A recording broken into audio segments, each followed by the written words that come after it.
One.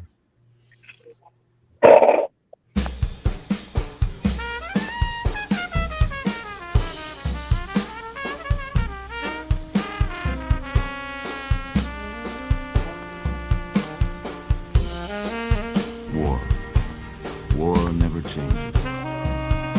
When atomic fire consumed the Earth, those who survived did so in great underground vaults. When they opened, their inhabitants set out across the ruins of the old world to build a new society.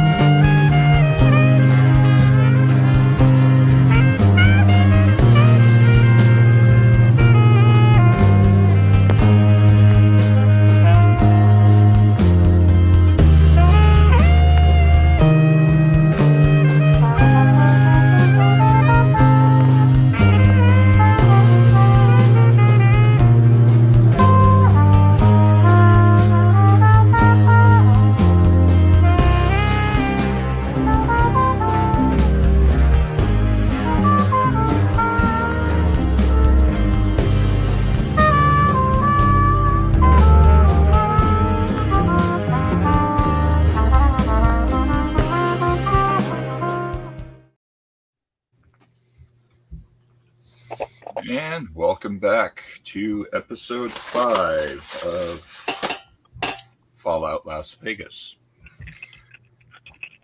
We continue on the story of our intrepid group of misfit bandits who, one by one, descended into the illustrious and strange and bizarre Vault 85.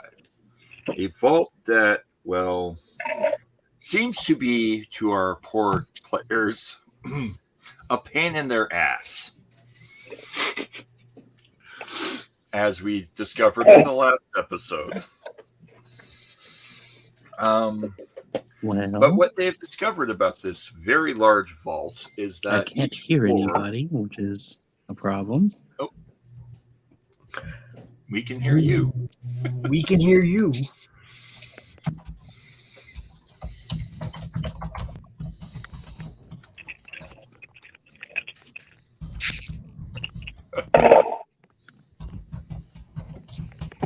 So, while our new player... Well, that's good, but I cannot seem to hear you guys, and I'm not entirely sure why. Check your... Well... check your volume settings. Wait, you can't hear me. The chat. Volume. Yeah, I'm not on speakers or headphones. I'm just let's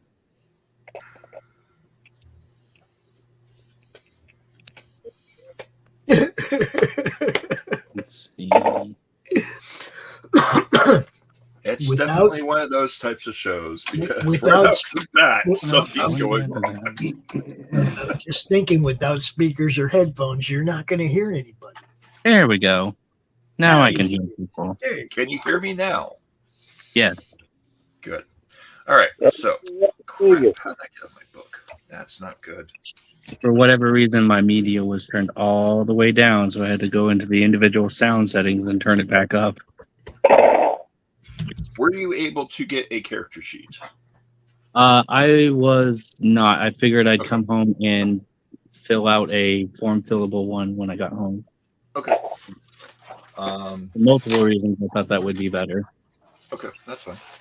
I can also, as we're doing the character creation, I can fill this one out here, and then when you get into town, you can take over that sheet, or you can do one there, or whatever you would like. Both is probably a good idea, just so I understand how the character sheet's running. Gotcha. That's probably if that makes sense. Yep. You have something, and then I have something. This is the age-old question for this game, which you're going to laugh your ass off because it's a stupid question for any gamer. But do you have at least 2 D20s? This is actually a very good question for me right now. Yes. I don't have any physical ones because they're kind of packed up. I'll put it that way. Yep. Uh, Yeah. Well, you're But relocating. I can still roll them because I have internet. And you're also relocating to the company office, so that's going to be its own fiasco. Talking to Jerry. All right. I got a dice roller up. I've got the character sheet up. Although I'm a little confused because I clicked on the form fillable one and it's not letting me fill it out. Oh, non-fillable. I want the form fillable. Let's see if that's positioned good enough. That seems to be positioned pretty decently. I was hoping to drop my easel down further, but lo and behold, my desk is a mess and there's lots of shit behind it. So, congratulations. Yeah. I will be up on Monday, and maybe we can get the office sorted out. Yep, there's a lot to be done with the office. After I get everything set up on my end, I will be more than happily help you set up your office. We discovered a new problem with the office. What's that? While the roof is caving in, which we already know, right? The raccoons we have discovered are what is living in the ceiling of the office. So that's fun. And then they just gave birth. Yeah. Oh dear God! In the as one does of the office that is slowly caving in. So what's the problem? ASPCA won't let you move a family of newly born raccoons for up to 3 months until the little ones have grown to a certain size and move on their own. Did you tell them the roof isn't going to wait 3 months? Yeah, and they said we don't give a shit. Then they'll never know. Just let the roof fall and sweep them out the door.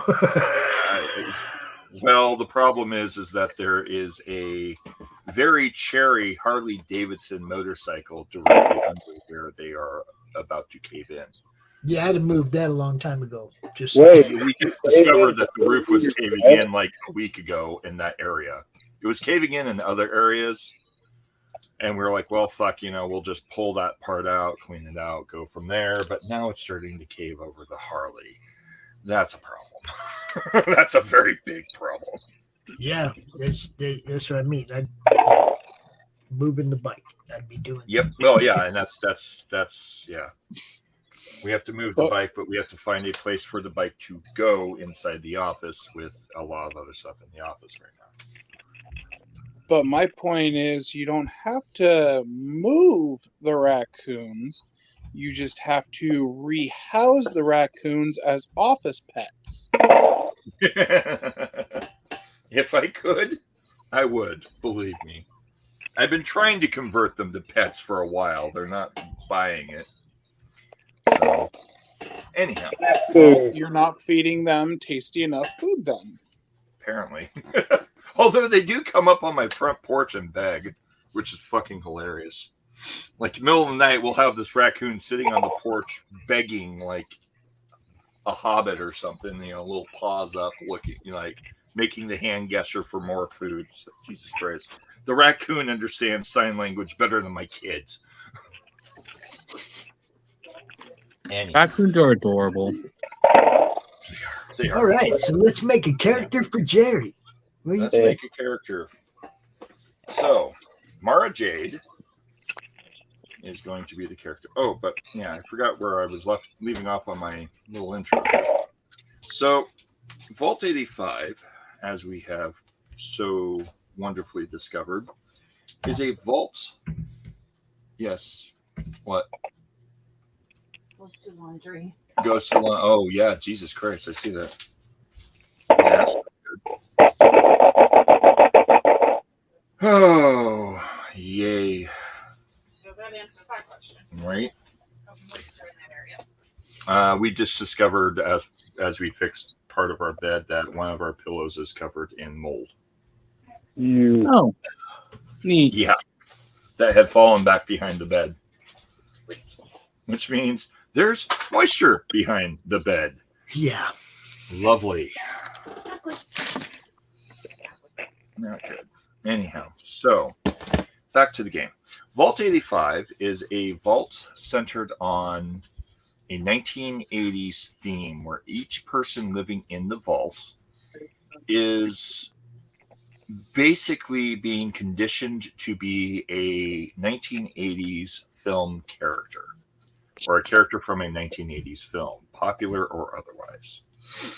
So any person who grew up in that vault or becomes a active new member of the vault succumbs to being a character who is then psychologically conditioned to be a character from a 1980s movie. Now, each floor of the vault is therefore dedicated to a theme of a 1980s movie, with the current floor that the players are in being the fantasy floor. And this is where we left off the characters. They were wandering through the fantasy level, trying to deal with a infestation and hoping that they could seal off the infestation from the sci-fi floor, which is on the 5th floor and below. So that is where we have left off. But for everyone's enjoyment tonight, we will be filling out a character so that you can all see how characters are made in the Fallout system. After I figure out what I did with my dice that I just took out of my pocket. There's the dice. And then we will jump into the game where we left off with a new player. The other players are unable to make it this evening due to family situations. Atreyu, who you heard in the background, has to work at 4 a.m. So Atreyu will not be playing this evening. And Emerald Jade has a family loss, so Emerald Jade will not be here for this game session. So that is where we are going to start off with that. All right, so character name is Mara Jade. Mara. Now, I guess because Mara is not actually a movie character, we will change this to 80s pop culture character. Yep. Okay? Because she Okay. was around in the 80s, she just wasn't in the movies. Yeah, she and that's a catch. A lot of people don't know that in the comic books and books of Star Wars, Mara Jade was a character, and she was actually supposed to be in Empire, but they cut her out of the script and cut her out of the book. There's a lot of extra stuff that happened in the Star Wars canon that's no longer canon, and Mara Jade was one of those characters. It's You kind do of not like know how unbelievably pissed I am when they got to episode like 7 or 8, and I realized that they didn't go that direction with anything, and I'm like, yeah, you've got to be fucking kidding me. The best Star Wars character that has ever been made, and you're going to completely skip over her. Got it. Yeah. Well, it's one of the other problems that's gone on with that entire IP is just the fact that they just Didn't just piss off one character. They pissed off a complete universal storyline. They changed everything with that. There wasn't no Ben Skywalker. Yeah. They changed all the kids. There were no twins. There was no Anakin, the next Anakin. There was none of that. They fucked all of it. They successfully managed to piss off an entire fandom so that they could sell it to a younger fandom. The one I'll tell you, my number one anger with the new canon is the whole concept of lightsabers and how they function. they don't seem to understand that these lightsabers, the color of the lightsaber has absolutely nothing to do with what your affiliation with the light, dark, neutral color of the duct tape bullshit is. It literally has to do with what color kyber crystal you find and the combination of the three kyber crystals, and how you find them, mix and matching them, and the rarity of them determine the color. The reason why the Sith, or I shouldn't even say Sith, fallen Jedi, have red lightsabers is because the Empire mass produces them. Because kyber crystals are the easiest to synthetically make. There you go. Nice. That is fucking solid. It is You know? solid. And it pisses me off that the whole thing now is, oh, well, dark Jedi or Sith get red lightsabers. No, you fucking moron.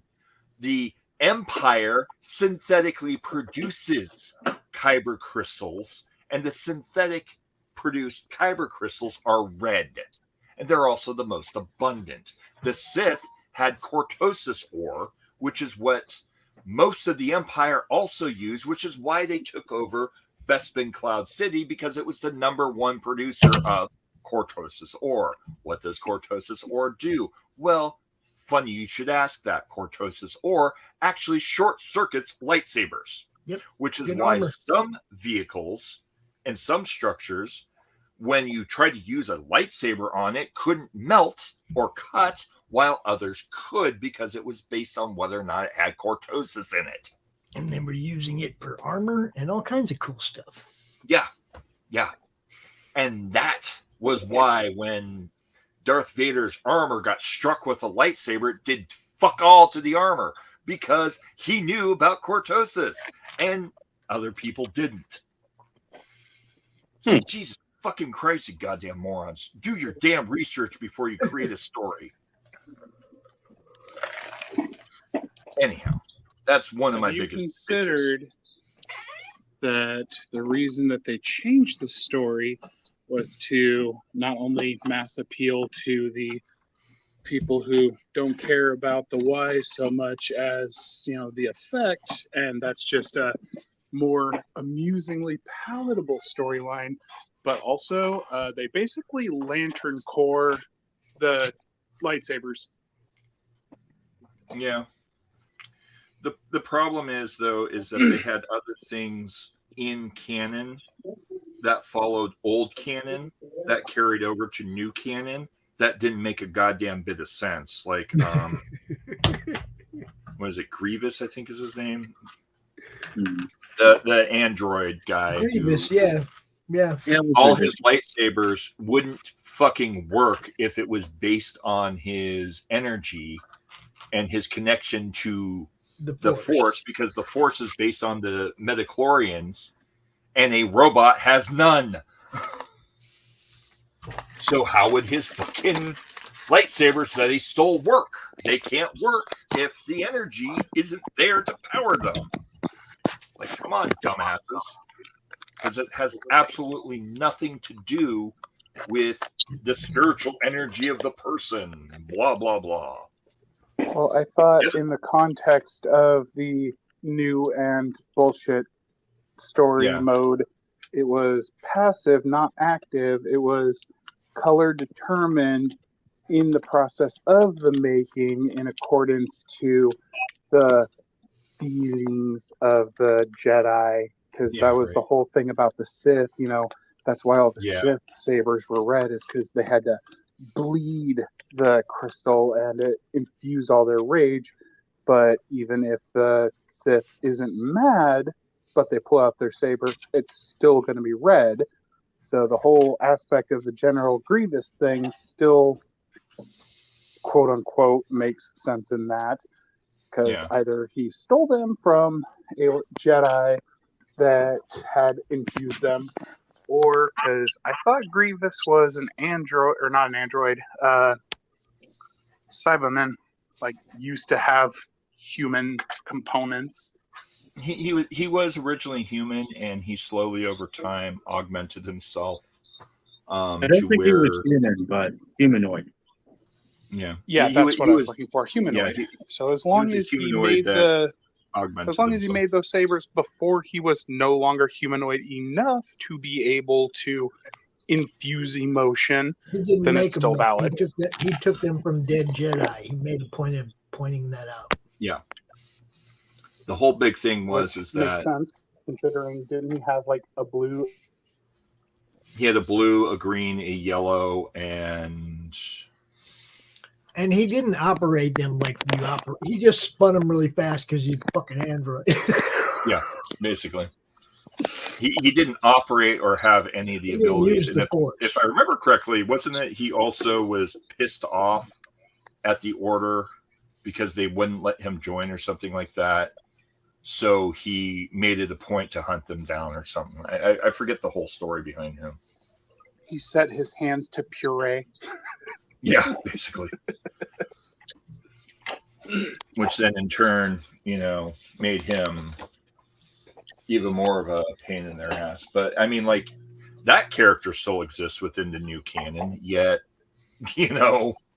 how does that character exist if you can't have lightsabers turn on without whether or not you have the force connection and all this bullshit? Well, let's find out what kind of lightsaber Mara Jade ends up with. Yep. Well, but that's what I was getting at, though, is like the emotional context only mattered during the creation of the saber, not the wielding of it. Because otherwise, you'd have color-changing lightsabers, and Darth Vader would have changed from his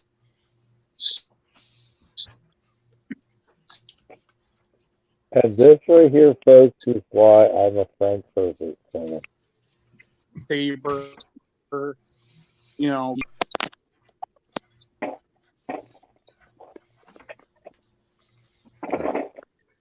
Well, let's get to the character creation part. Yeah, I'm trying to hold back my tongue because we need to actually move ahead. Yeah. No, I get you. There's things I want to say, but we got to continue. So your first trait, we're gonna make you a vault dweller. If I crossed any emotional lines. Oh no, you're good. You're good, man. Your first trait is a Vault Kid. LT Kid. And you're Vault 85.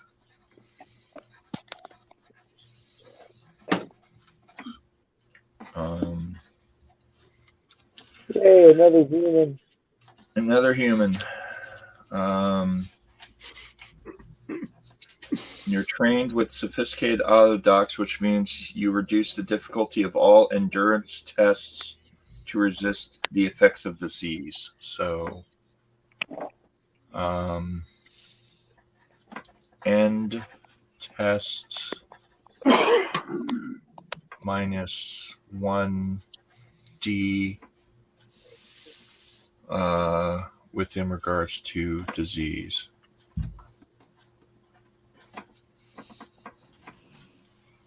In addition, your carefully planned upbringing means you have one additional tag skill of your choice. And then you also have +1 tag, which we'll get into that explanation here shortly. So a tag skill, I'm sorry, I'm just reading real quick. Oh, wait. So you may also work with the game master to determine what sort of experiment took place within your vault. Once per quest, the GM may introduce a complication which reflects the nature of the experiment you unwittingly took part in, or introduce a complication related to your early life in isolation and confinement within the vault. If your GM does this, you immediately regain 1 luck point. Since you are effectively living within Vault 85, which is what the game is taking place, you're going to get luck points right, left, and Sunday. Yay! Yay! Did someone fall asleep? No.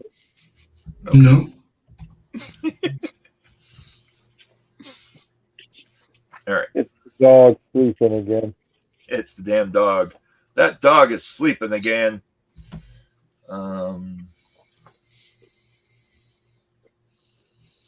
All right, so next is your special. So, across the board, you have 5 points to spend. Every stat starts at a 4. 4. So all your stats are a 4 across. You can drop below 4 for extra points. No stat can be lower than 1. Do you follow? Yep. All right, your first stat, so your strength governs your physical capabilities. Perception is your ability to be aware of what's going on. Endurance is your lift capabilities. Charisma is your how sociable you are. Intelligence is how knowledgeable or smart you are. Agility is your ability to juggle chainsaws. Luck will save your ass. What would you like your strength to be? Tell him how many points he has to work with. Ah, yes. So you have everything starts at 4s across the board. Mm-hmm. You get 5 points total extra. You can reduce any stat below 4 for extra points. So, like if you started your strength at a 1, you get plus 3 points to add to other stats. Make sense? Yes. Okay. I'm going to reduce strength to start off with. I'm going to reduce strength to 2. Okay. Because in my recollection, Mara Jade is not that strong. Yep. Perception. Okay. I'm going to increase by 1. Okay, so we're going to make it a 5. Endurance, I'm also going to increase by 1. Okay. Charisma. Okay. This one's a difficult one. I think I'm going to reduce that plot to 3. How personable was she?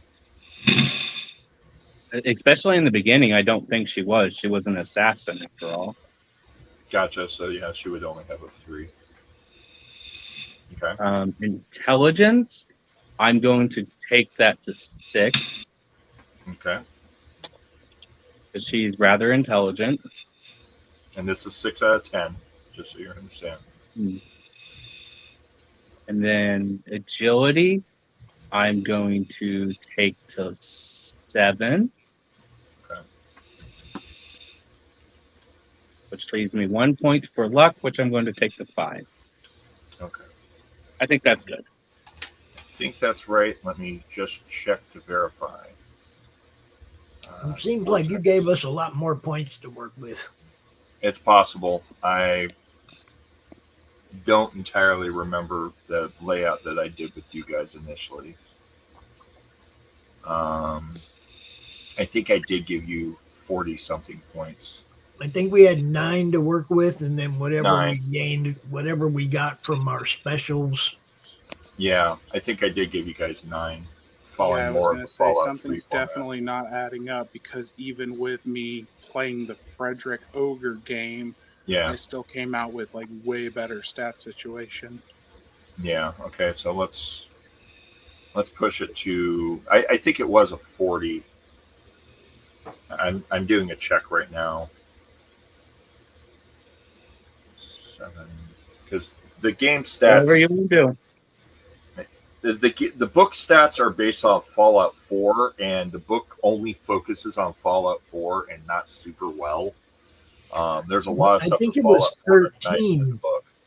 I think it was 13 plus our whatever our specials gave us. Yeah, yeah. I think it's 13. 13. Okay. I also want to say that we started out using the New Vegas Vigor Tester stats where it was baseline of 5 across. Yeah, that's right. Okay, so it's 5 across the 4. Then it would be 9. Yep, that makes sense. So What? Hold on. Yeah, 9. GM is forgetting how GM set up the game initially. You're good. It's been a long fucking week. All right, so 44 points across the board is what it should be. So give me a second.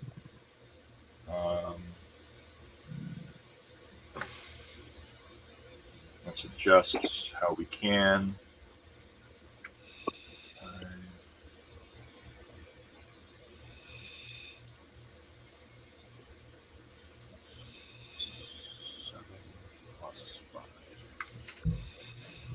All right, so right now you're at 33 points, and you have 11 more points to spend. 11? Yep. Okay. That's the case, and it maxes out at 10, correct? Yep. That's the case. I'm going to max out agility. Okay.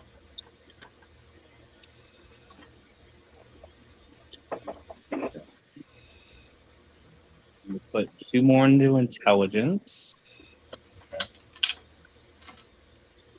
How much charisma did you give your character? 3. 3. She's an assassin. Well, even assassins need charisma, and to some extent, if they're running their own business model, they need more charisma.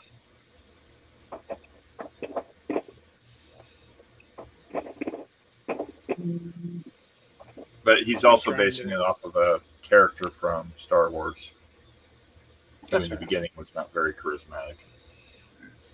Not trying to tell you how to build your character, just throwing that out there. True. No, I appreciate it. I didn't know if you knew something I didn't. From what I remember, she's not very charismatic, as she's just kind of is. I'm going to raise my perception. Kicking ass. That's what she did. Yeah. I'm going to raise my perception up to 7. Okay. And then I think there's 3 more points.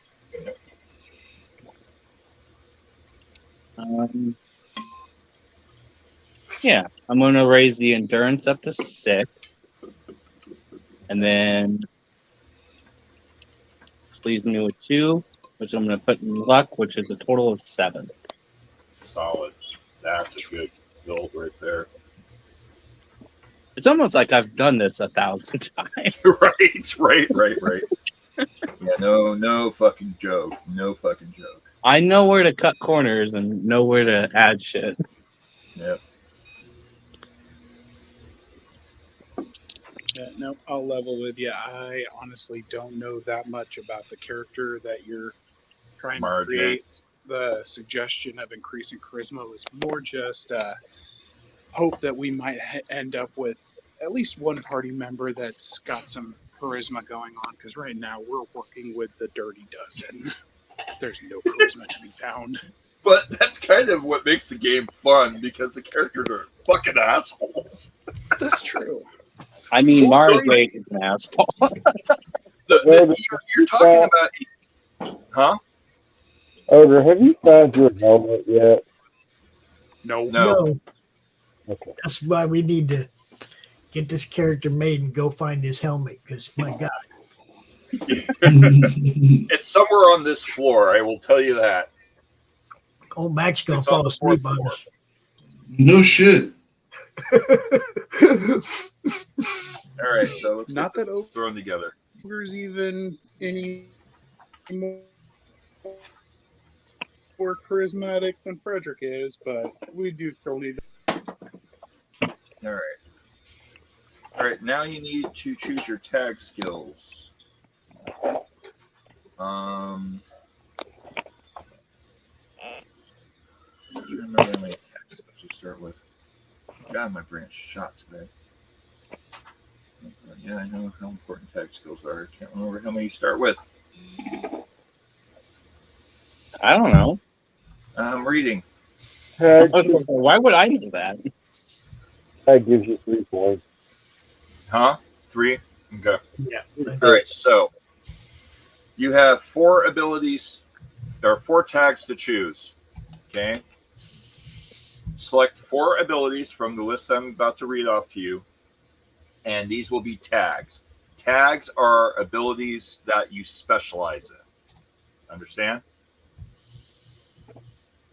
Tags are abilities I specialize in. Yes. Okay. Okay. So, athletics, barter, big guns, energy weapons, explosives, lockpick, medicine, melee weapons, pilot, which is your ability to control any vehicle, repair, science, small guns, sneak, speech, survival, throwing, and unarmed combat. Can I get 5? You get 4. 4. Okay. I wanted to clarify. Yep. I'm going to go with the obvious of energy weapons and sneak for sure. Okay. 2 more.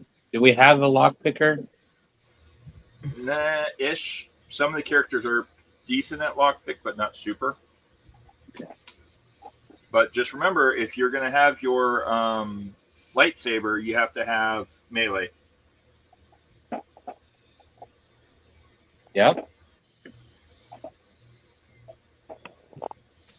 And if I I'm wasn't wrong, sure if energy weapons. Well, she would still need. She still uses a gun too. So. Yeah. and if I'm wrong on the tag skills, it's 2. All I know is that when I took I have 3 tag skills, and I totaled out 22 points total. Yeah. And I'm 2nd level, which means only 1 went up. Yeah. You get I'm debating between unarmed and repair. well, you can pick up a tag skill later. There are ways to get additional tag skills from perks and a few other things.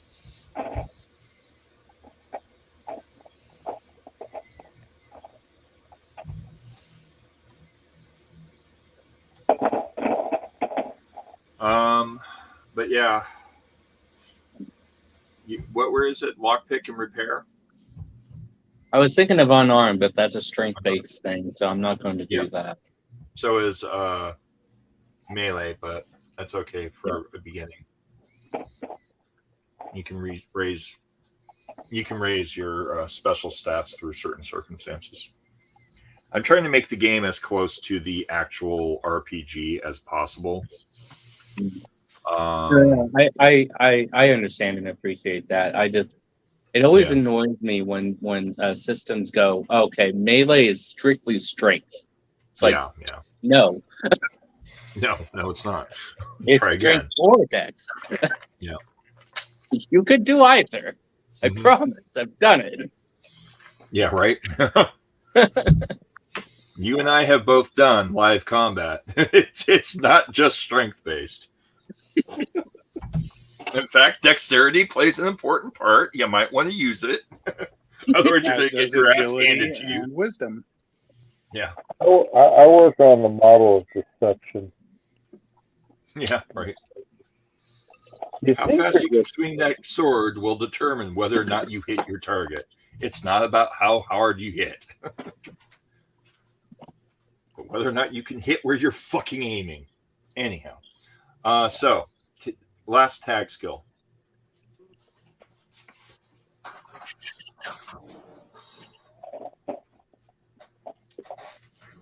I think I'm going to go with repair. Repair? Okay. Because if I remember correctly, that's what she did as a side job after she got kicked out of the Empire.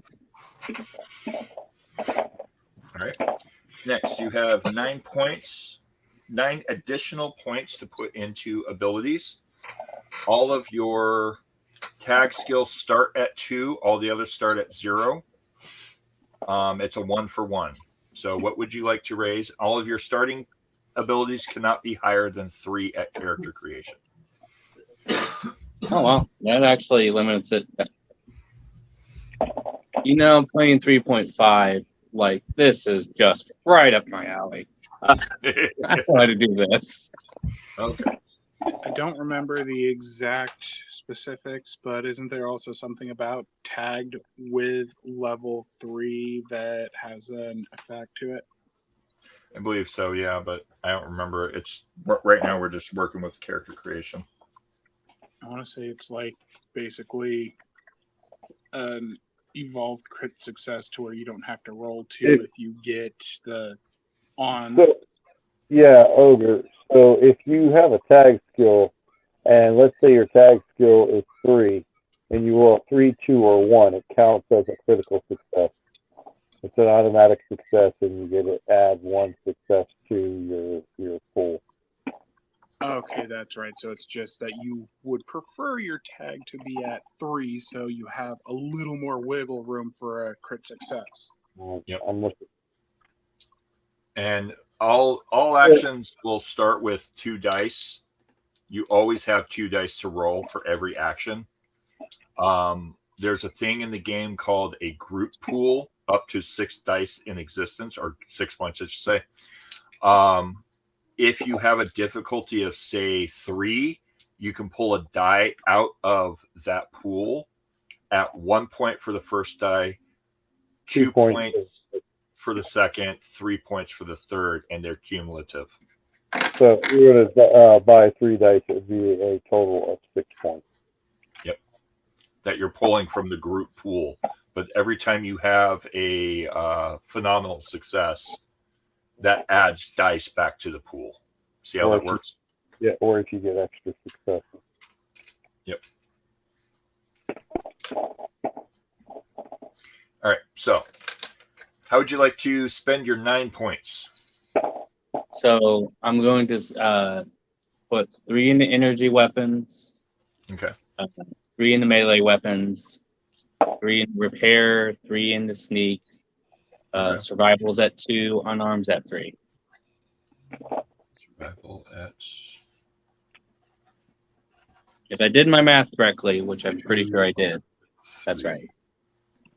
1, 2, 3, 4, and 5. Yep, perfect. All right. Nothing in athletics. No. Okay. Okay. Well, ironically, though, he has a 10 agility.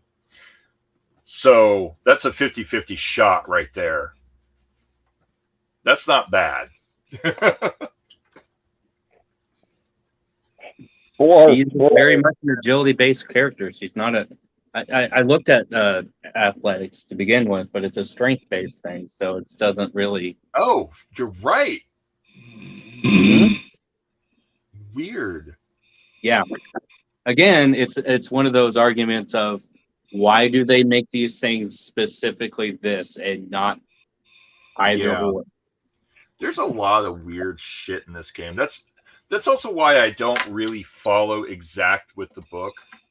Like, a lot of times when I'm having players do athletic things like running, jumping, climbing trees, I'm not going to make it strength because that's fucking stupid. Right? You know, if you're running, you're not using your strength to run the fuck away. You're doing agility. Sorry, you know. I think Max is asleep. Yeah.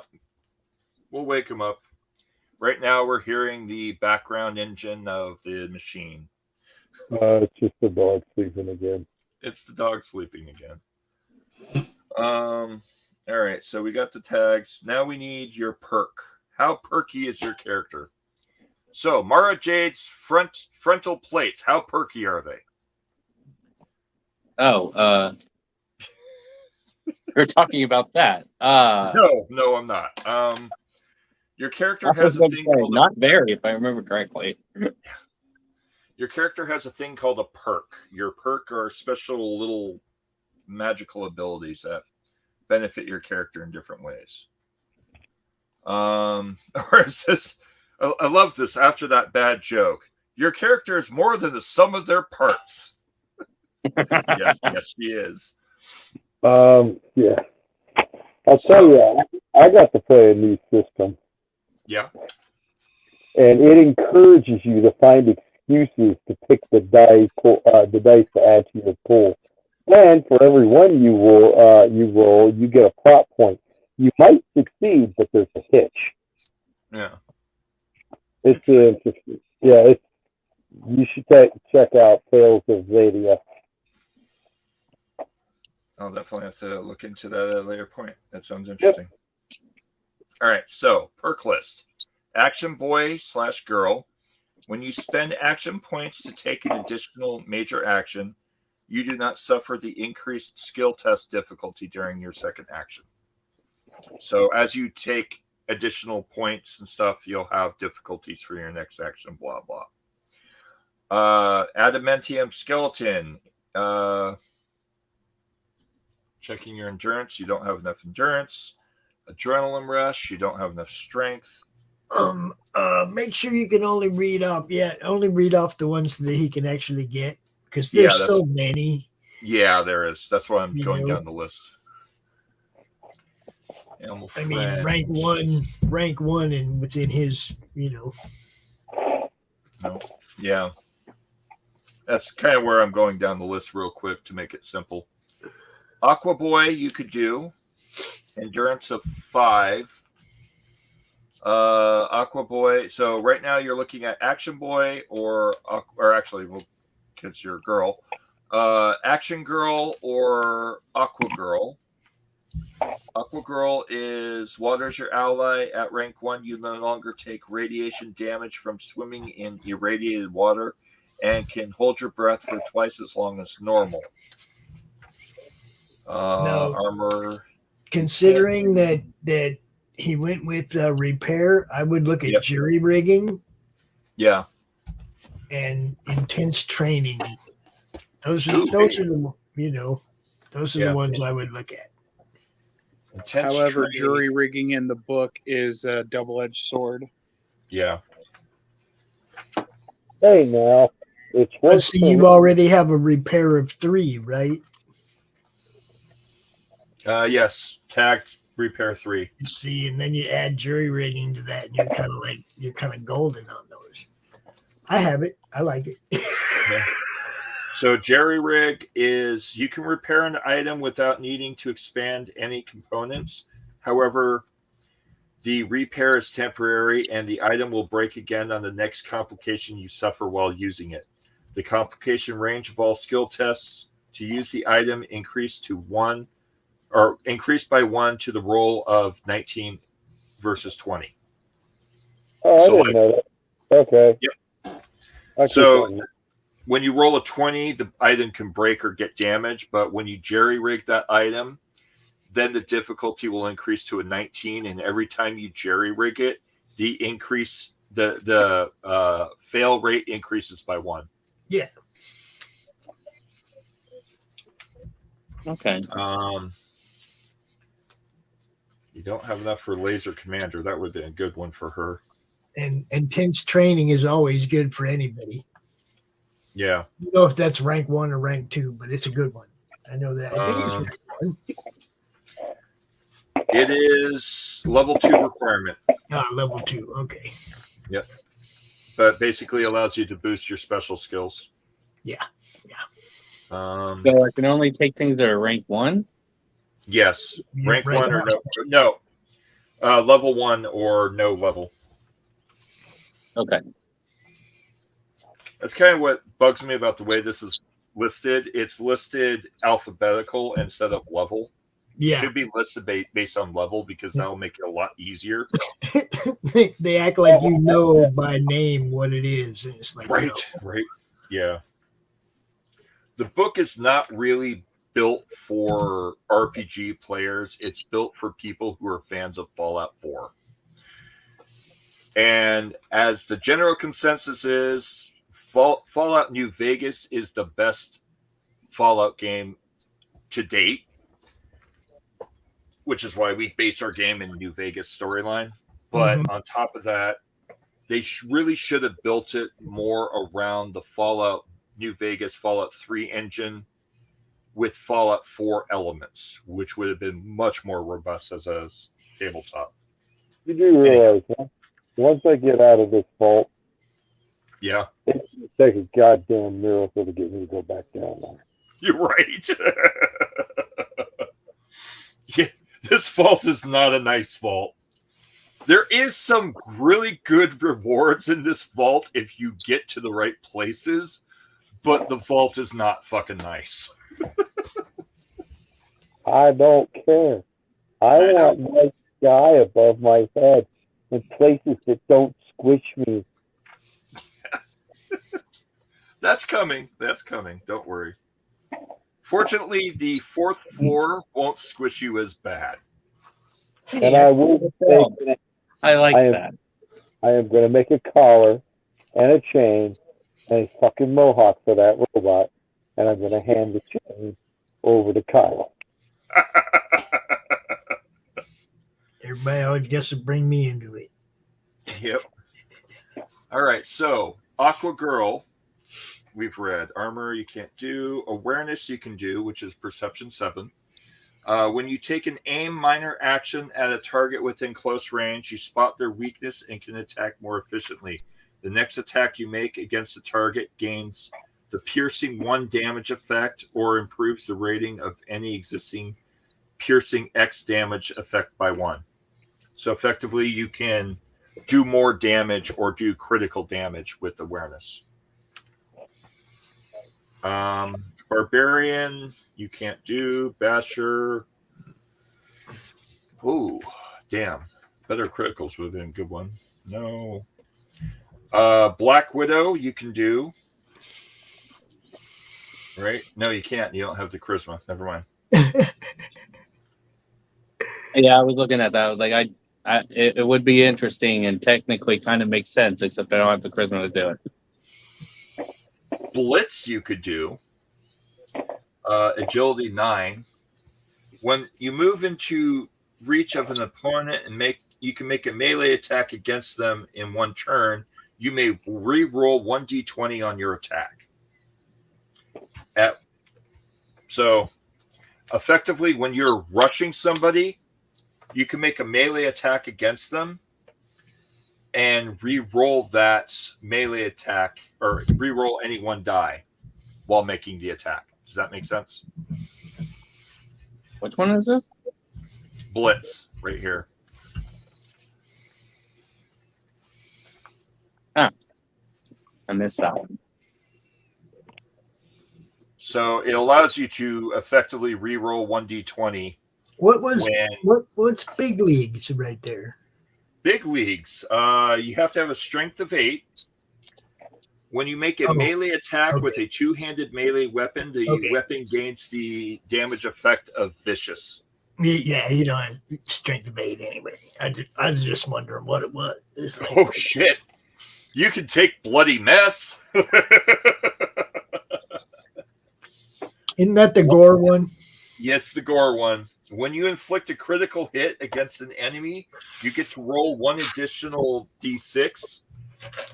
If you roll an effect, you inflict 1 additional injury to a random location. So, how many of these do I get again? Sorry. Depends on the weapon and the type of damage modifiers you have. But I meant how many perks? Yes. Oh, perks? You get 1 at character creation. Okay. Based on how you build your character into prior areas, like Survivor and some of the others, can get you additional perks. But generally, you only get 1 perk at level 1, and then you get 1 additional perk per level. Okay. Can do is another one you can take. When you are scavenging a location that contains food, you gain 1 additional random food item. Cap collector you don't have, which is dumb. It's based on your charisma. That's fucking dumb. Cautious nature you could take. Whenever you attempt a skill test, you buy 1 more d20 by spending action points. You may re-roll 1 d20 on that test. So it allows you when you're purchasing extra dice, if one of your dice fucks up, you can re-roll it for free. What's the opposite of that one? I don't know. That's the one that has a counterpart. Oh, like daring nature. You can't take daring nature. I see.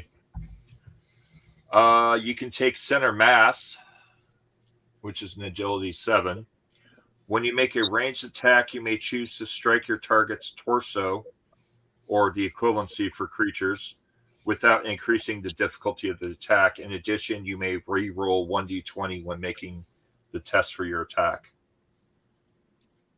So you get the ability to, instead of random shot location, you get free target location of the center of their body. And you also get to re-roll one of your d20s. Can't take that. You could take Chemist. Chems you create last twice as long as normal. In addition, you unlock chem recipes that have this perk as a requirement. So any chems, any chemicals, basically, your character knows how to make that require the chemist perk. Sadly, Heisenberg was the wrong decade. Right. Yeah, they're shit. Intelligence. You could take Comprehension. After you use the bonus gained from reading a magazine, you get to roll 1 additional d6. If you roll an effect, you may use that bonus 1 additional time. Agility is 6. Perception.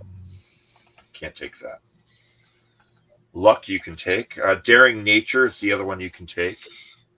Whenever you attempt a skill test and you buy 1 or more d20s by giving the game master action points, why is that even mentioned?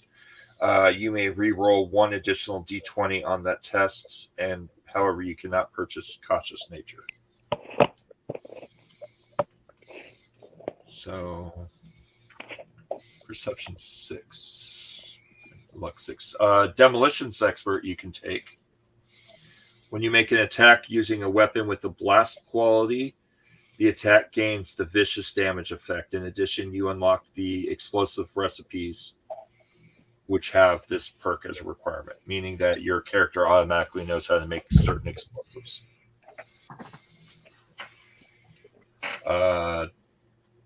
Dodger you don't have. Dogmeat you don't have. Entomologist, you understand insects. You don't. Oh, you do. You can take fast metabolism. When you regain 1 or more HP from any source other than rest, you increase the total HP regained by +1. So you gain 1 additional HP gained. Fast healing you can take, which is when you make a endurance plus survival test to heal your own injuries, the first additional d20 you buy is free. Finesse you can take. Once per combat encounter, you may re-roll all the damage. Wow. Damn. Yeah, finesse. 9 agility. Huh? There's a reason it has 9 agility there. Yeah. Fuck. It's a kappa ability for your. Yeah. So yeah, finesse is once per combat encounter, you may re-roll all of the effect dice that you get. Anytime you roll one that has an effect dice, with finesse, you can re-roll all the dice that have that. And yeah, so you gain additional effect, but you also get to re-roll for extra damage. That's brutal. Fortune Finder, you can't do. Ghosts, you could do Ghost. Ghost is whenever you attempt an agility plus sneak test in the shadows or darkness, the first additional d20 you buy is free. Wow. That's pretty brutal. That would make a sick assassin character. Yep. Grim Reaper Sprint, you can't take. You can take gun fu. Yep. When you succeed at ranged attack, you may spend 1 additional AP and 1 ammo to hit a second target within close range of your initial target. The second target takes the same damage as the initial target. Damn. That's fucking brutal. Again, it's a cap ability. It makes sense. Yeah. And it's level 1 or higher. Level 2. You could be a hacker, which just gives you decrease of difficulty to hack. I'm not going to read all these because these get really in depth. Healer is Intelligence 7. When you heal a patient's HP using first aid action, increase the amount of HP healed by +1 per rank. Ho you can't do. Hunter you can't do. Infiltrator. Nope. Yeah, like I said, there's just dozens of these. Infiltrator would have been really good for her. But... Yeah, it would have been. Intense training, you can't do. Iron Fist. Charisma 8. Jerry rigging, we've mentioned. Laser Commander would have also been good. Lead Belly, can't do. Life Giver, can't do. Light Step. When you roll to generate a complication on an agility-based skill, you may ignore 1 complication for every 1 AP spent. In addition, you may re-roll 1d20 on any agility plus athletics test to avoid traps triggered by pressure plates or similar. See, that's a fuck up right there. So the athletics ability is your strength based, right? But Light Step is agility plus athletics. Mm-hmm. Way to product test your product, people. Good job. I love bad tested products. So much fun. Intelligence 8 is a medic. You could be a medic, which just gives you a reroll on first aid. Meltdown. You don't have the perception. Mr. Sandman. When you make a sneak attack with a silenced or suppressed weapon, the damage is increased by 2 additional die. Moving target. When making a sprint action, your defense increases by 1 until the beginning of your next. Would you consider a lightsaber a suppressed weapon? No, Okay. because it makes a hum. A suppressed weapon would be a weapon that's quieter than it normally would be. Yep, like a silencer or a knife or a sword. Well, a knife or a sword is going to be that way anyway. Yeah, exactly. A suppressed weapon be a is stealth something weapon with because noises. it glows in the dark. Right. Well, he could have a black saber, or she could have a black saber. To be fair, though, I could also not have it on when I'm up behind them. This is true. And just turn it on through them. Just turn it on the base of their skull. Sounds good to me. Surprise! Surprise, motherfucker. Right. Mysterious Stranger. From time to time, a mysterious stranger comes to your aid with lethal results. At the start of a combat encounter, you may spend 1 luck point. If you do so, then at any point during that scene, the GM will have the mysterious stranger appear, make a single ranged attack against the enemy you attacked who just attacked you, and then vanish. If you spend a luck point and the mysterious stranger does not appear, the GM must refund the luck point you spent.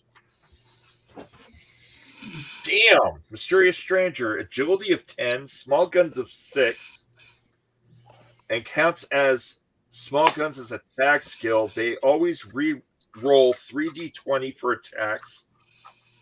and they use a custom 44 mag, which inflicts 8 dice of damage. Jesus fuck.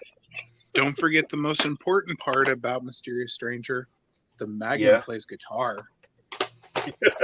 Right. Yes, the random guitar that plays out of the blue. Nerd Rage you can't have. Night Person. You can have Night Person. You reduce the difficulty increase due to darkness by 1. Ninja Agility 8 you have. When you make a sneak attack with a melee weapon or unarmed attack, the damage is increased by 2 dice. You go Physicist you could take.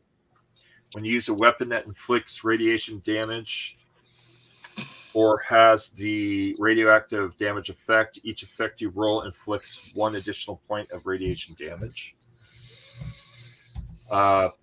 Pain Train you can't do. Paralyzing Palm you can't do. Party you can't do. Pathfinder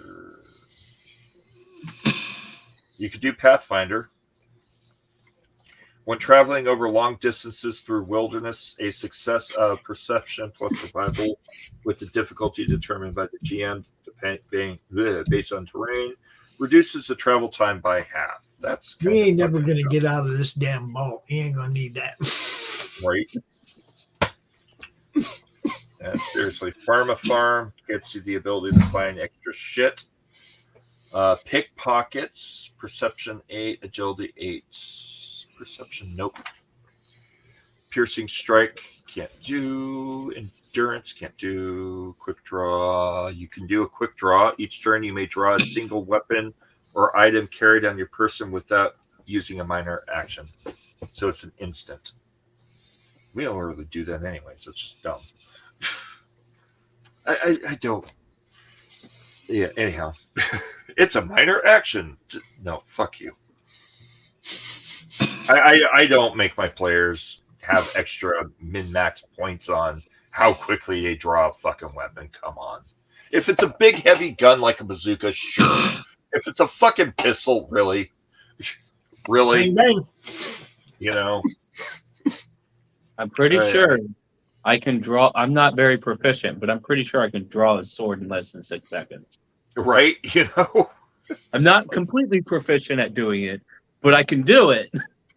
Yeah. Quick Hands.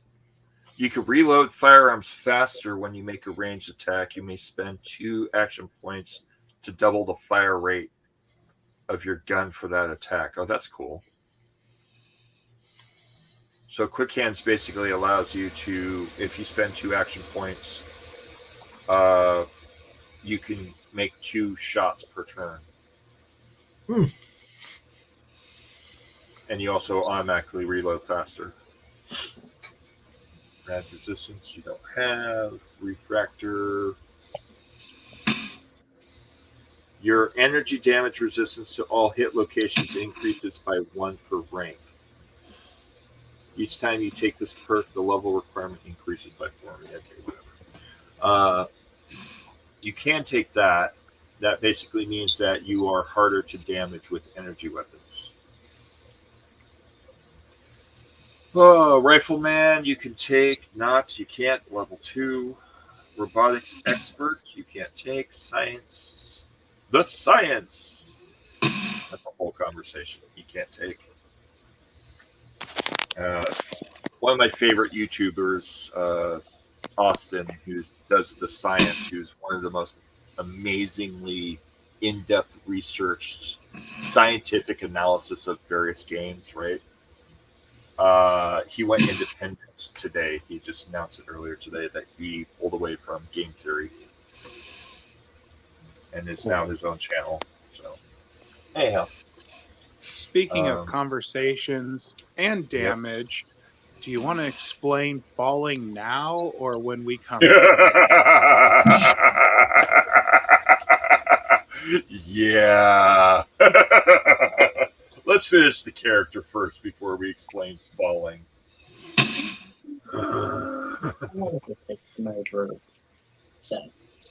Huh? I said I wanted to take sniper. Sad face. Right. My perception is not good enough. By one. Oh.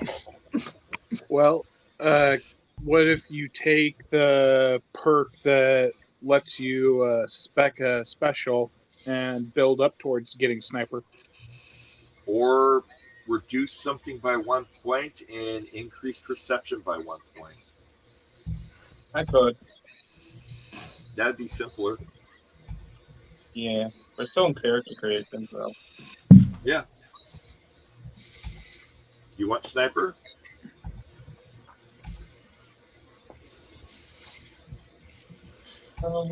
Depends on which way I want to go with this.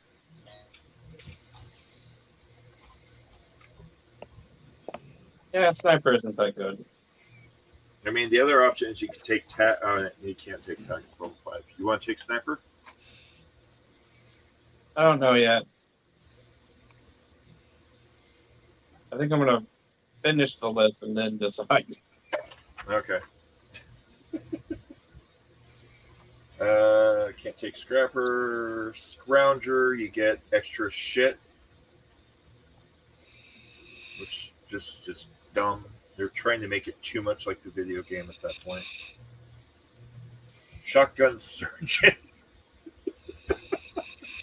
Your ranged attacks. Oh wait, you strength 5. You can't take it. Skilled. Nope. Can't take skilled. Size matters. Can't take that. Slayer.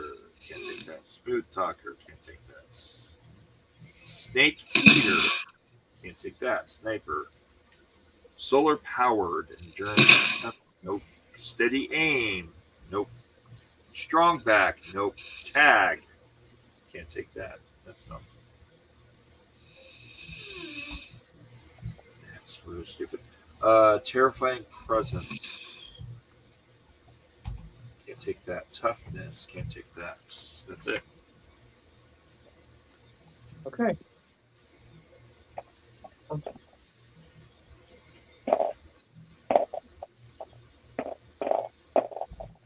You rolling to randomly determine which one you take? No, that's not me.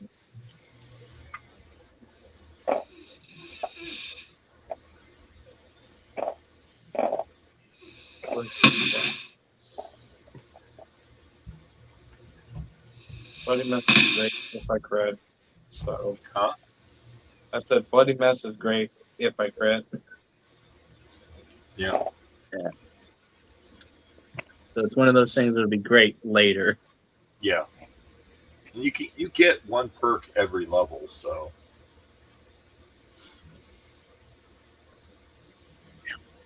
Sniper would be a good one.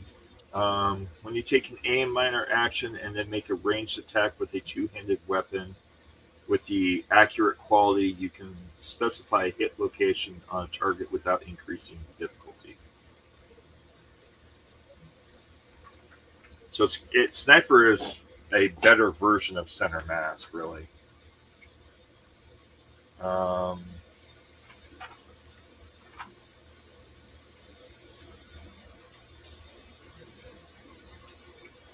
Ninja would, Do it.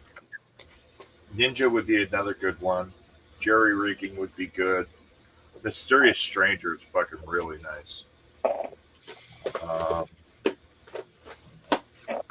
Ghost would be really good. If you want your character to be a thief, Ghost would be a good one. Mm-hmm. Because that agility plus sneak, your agility is a 10, your sneak is a 3, that's a 13.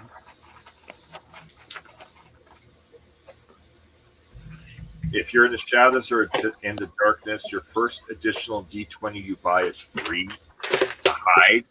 That's fucking brutal. That's like, fuck being a ninja. You're gonna just come out of nowhere and fucking snipe a bitch like there's nothing. Are you talking about Ghost? Would be another really good one for that. Ghost is like the one that I'm really considering here. I would consider Ghost seriously because we don't really have an assassin in the group.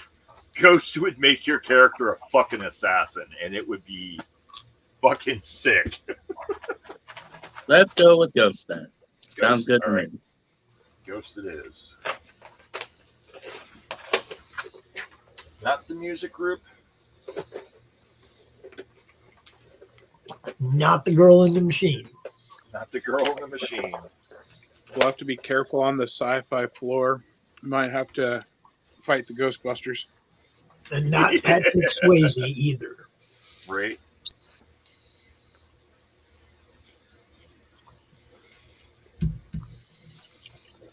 We need an E-Gun. Okay, so AGI plus sneak.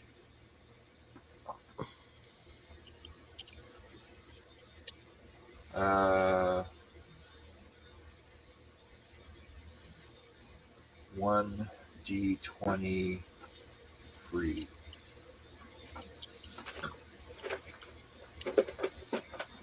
Max 5. And that's 5.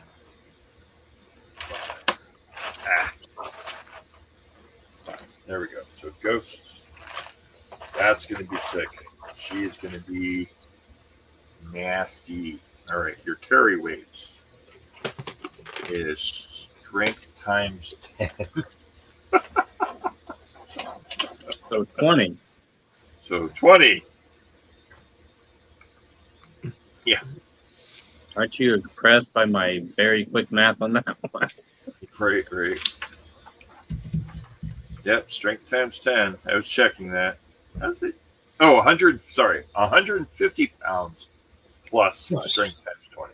Dirt. Yes. 170 LBS. Damage resistance 0. Yeah, you don't have anything special. Agility. Ooh, hey. Your defense is based on your agility. If you're 9 or higher, you get 2. So you get 2 defense. Initiative, perception plus agility. Fuck. You may have the highest initiative in the group. Assassin has the highest initiative? That doesn't sound right. I know, there's something wrong with this game. Melee I mean, there are damage. several things wrong with this game, but that's not one of them. Right. I don't know. You figure an assassin's going to have the initiative on its target at any time, every time. No He bonus. knows who he's going after. The target don't know. Right. And this character is going to be fucking pretty brutal. I mean, you snipe somebody from 3 blocks away. They don't know what's coming, but you do. Yeah. Yeah, They the only kinda sound they have hear the is initiative. thunk. The sound they hear is thunk as it hits their head. You kind of have all the initiative Yeah. as an assassin, especially a sniper. Shit. You also have 2 mountains to hide behind at any given time as long as the group's together. Yeah, Yeah. that's true. Everybody's sitting behind me. That's true. That is very Hell, true. you can even land on one. The last thing the enemy sees is a flash between the legs of the super mutant. Let's not talk about anything between my legs. Hey, it's between your legs, not behind it, so it's okay. That's just the muzzle flash. I mean, Why does that super mutant have a nice long barrel between its legs? Mm-mm-mm. man, Well, I did not sign up for this shit.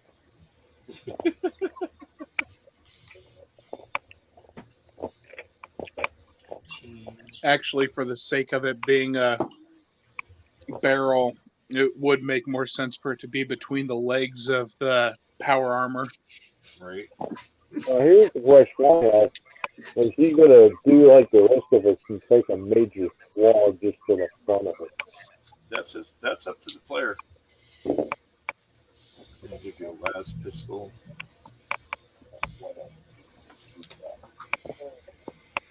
Las pistol with. The only problem with hiding behind Blarf is Blarf ain't gonna want nobody behind him. Exactly. And get 10 caps. Yeah, Blarf has a very good reason to have trust issues right now. Mhm. Yep. In 300 years, I have never been violated as such. All right, laser sword. We still need to wash the robot off. There's a strange smell around that robot. All right. I'm just quick building this just to make it simple.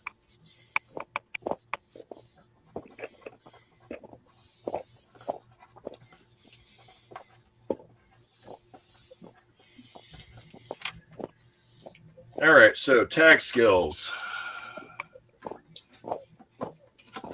Tag skills are energy weapons, melee weapon, repair, and sneak. Energy weapon. What do you get for energy weapon? Fusion cell. Here we go. Isn't the fusion cell the... That's the ammo. But I can't remember if that's the las pistol ammo or the other ammo. It's a laser pistol and laser rifle ammo. Okay. All right. That works.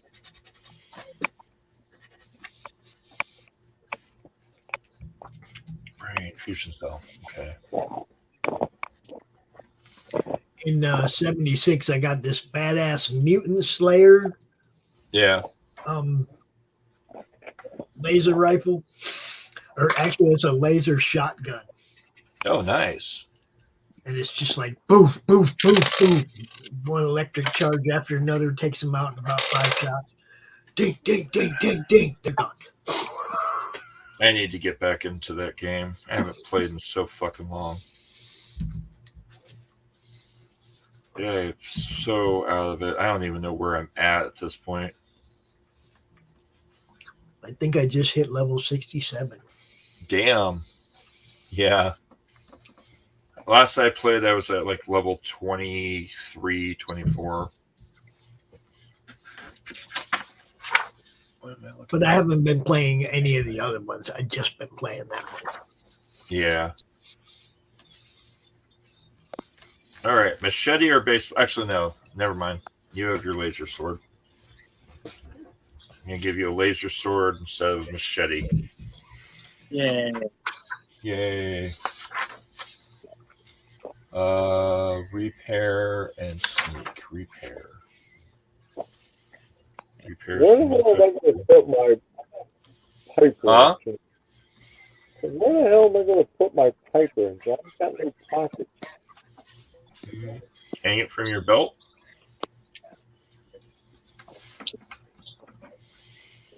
All right, so you have a las pistol, Pistole, and las sword. There's your sword. All right.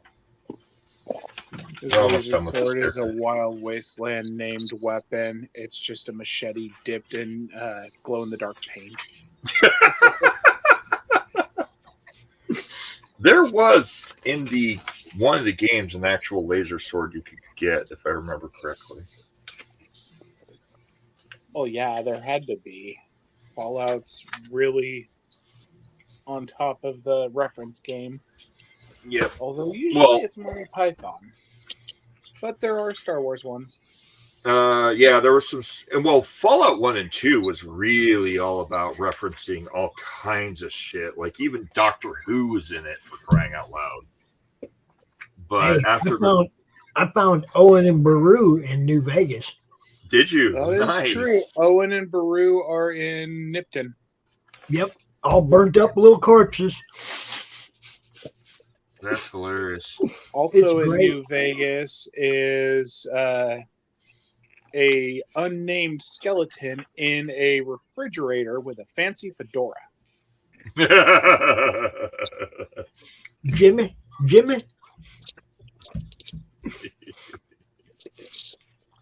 The Jimmy Hoffa or Al Capone? Oh, It's these Indiana damn Jones. No, yeah.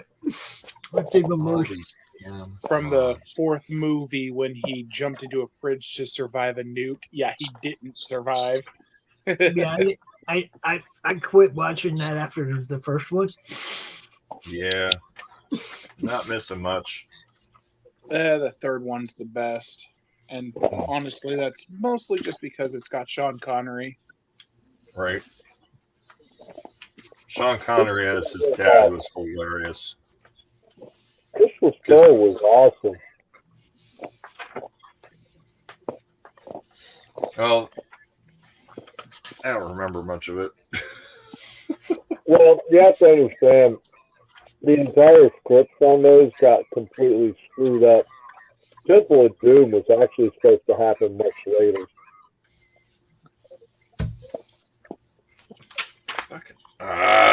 Just rip the book.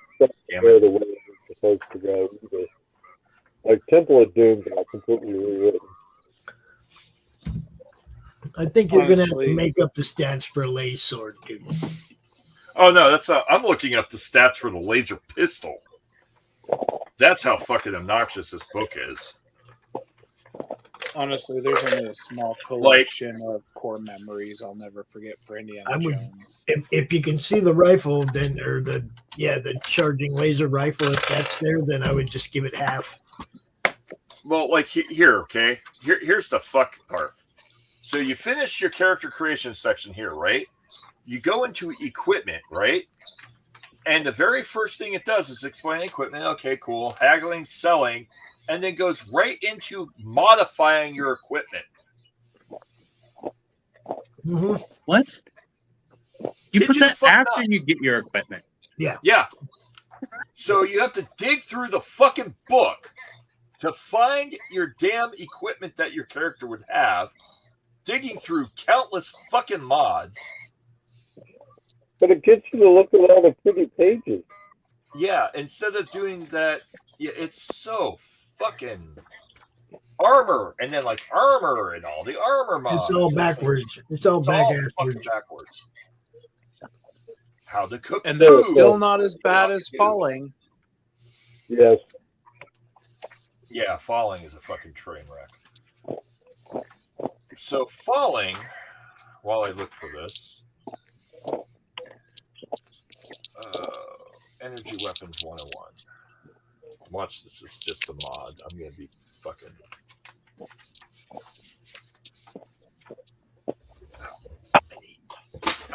Okay, here's the actual... Nope. Are these mods? These are the actual guns. Haha, the guns are down here. Why is it laser gun? It's laser pistol, you crackhead. Fucking morons. Institute laser. Laser musket. Laser gun. Plasma gun. Gamma gun. I want a laser musket. I didn't know that was a thing. It's a thing in Fallout 4. And only Fallout 4. Well, apparently I need to get Fallout 4. I only have 3 and New Vegas, and I almost exclusively play New Vegas. Right. I'll play until life happens, and I have to set the controller down for a couple weeks, and then I'll come back, not remember where I am, and delete and restart. Sometimes I look forward to having to set the controller down for a couple weeks so I can come back, not know where I am, delete and restart. Oh, my knee.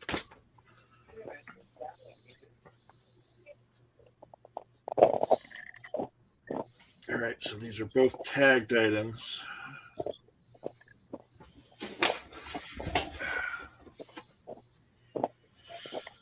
Brain is not working.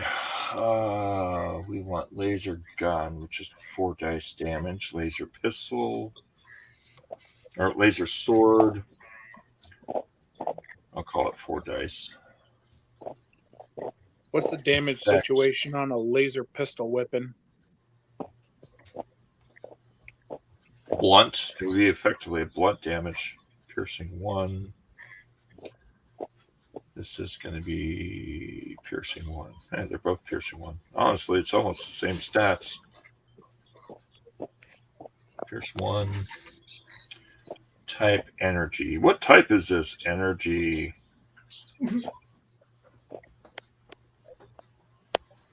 ERGY. Rate. Fire rate on a laser gun is a 2.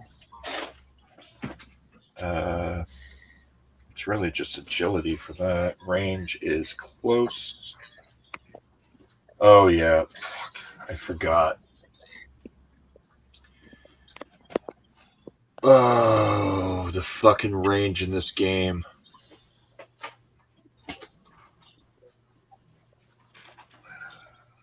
Did we ever implement the altered range that you and I came up with after seeing what a clusterfuck that is? Yeah, we did.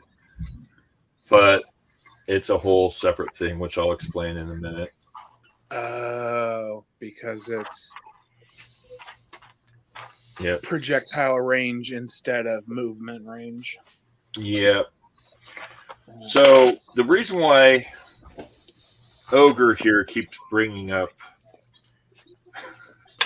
falling damage. God. The way damage works for falling in this game is it's categorized as a hazard. Okay. Mm-hmm. And the way hazards work is that effectively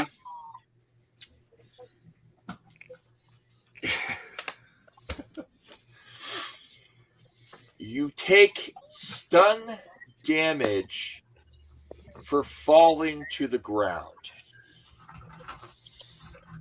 Okay. You then take increments of stun damage for every threshold range of movement you fall through.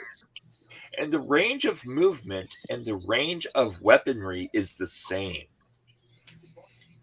You don't move in meters, you move in zones. Close zone, medium zone, long zone, and extreme zone. I kid you the fuck not. Falling off a building is an indeterminate amount of zones based on the spatial awareness of the character in the area you're in. Unless you have power armor. Unless you have power armor, and then you could fall from the fucking moon and not take damage. But wait, it gets better because don't forget about how zones themselves are affected based on the surroundings. Yeah. The zone is based on visibility. And if there's an object in your way, then the object in your visibility way will disrupt the zone. Well, that, but also you What? can experience an extreme zone situation in an enclosed space. Yes. So, for example, an extreme zone could be 20 feet away, or an extreme zone could be a mile away, all based on what objects are in your space. It just sounds like too much stupid to me. Yeah, it's really too much stupid. So we kind of rebuilt the whole system separate because we're just like, fuck that.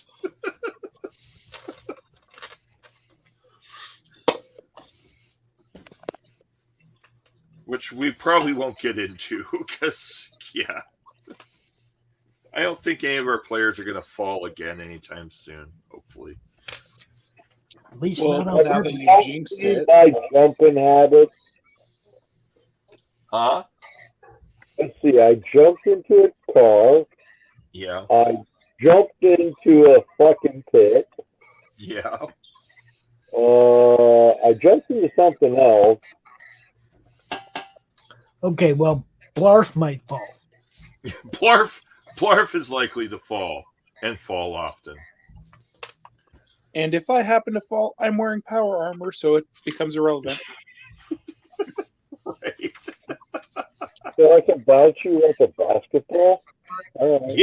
Yes, you can. The game is... It's almost like they're using Unreal 4 or Unreal 3's engine. So, mental note. Ball up ogre, throw ogre at enemy. You're right. Yeah, when writing my character sheet and writing down all the crap that comes with power armor, he explained the impact landing concept, and I shortened it to impact landing. Definition: what fall damage? Yeah. So, needless to say, it's a whole different level of short bus. What the fuck's wrong with you, stupid?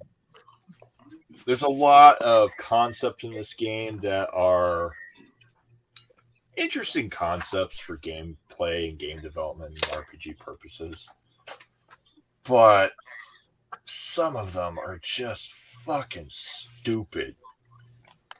Here's a good one. Here's a really good one for you. So Tokume Angel, okay, plays Atreyu, or Atreyu. Atreyu has a bow because it's a Native American style adventurous character from Neverending Story. Yeah. This game does not have a single fucking stat for a bow and arrow. In a post-apocalyptic world. In a post-apocalyptic world, no one can figure out how to make a fucking bow and arrow. Are you fucking killing me? Meanwhile, the game book thinks so little of the players that it feels the need to clarify such positions as power armor must be repaired, not healed. No shit. Yeah, that's actually in the book. It's like, okay. Clearly we're playing with 10-year-olds in this adult RPG game. Yeah, about that. Yeah, ours is damn near gone upgraded.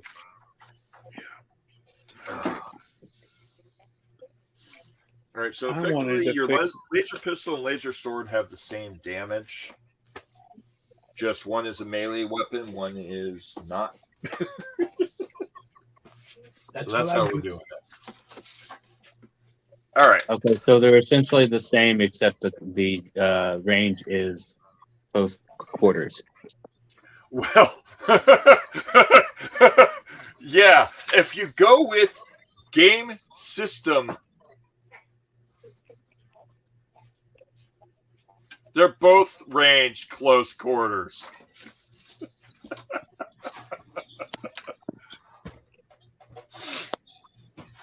So the way I'm going to handle range in this is the way I handle range in one of my games.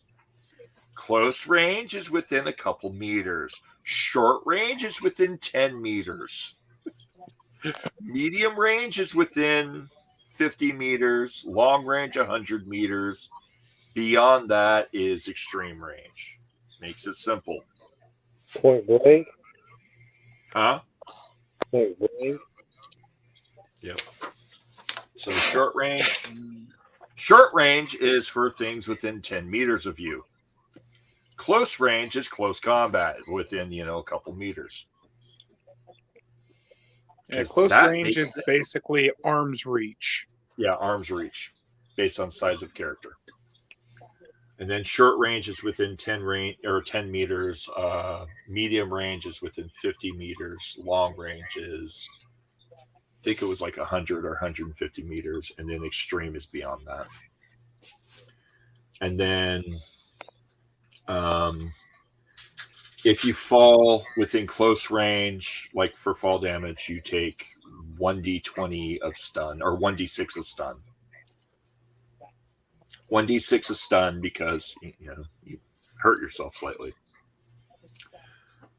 Short range, I think, was 2d6, if I remember correctly. And it's all based on size scale.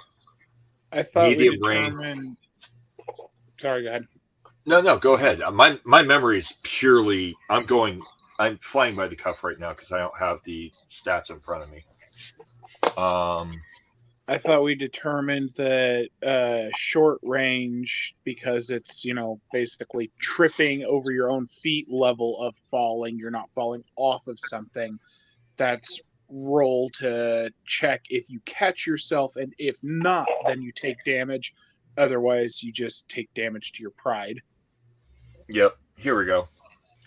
So I just pulled it up. Your fall damage for this game is now reach, close, medium, long, extreme. Reach is arm's length based on size of character.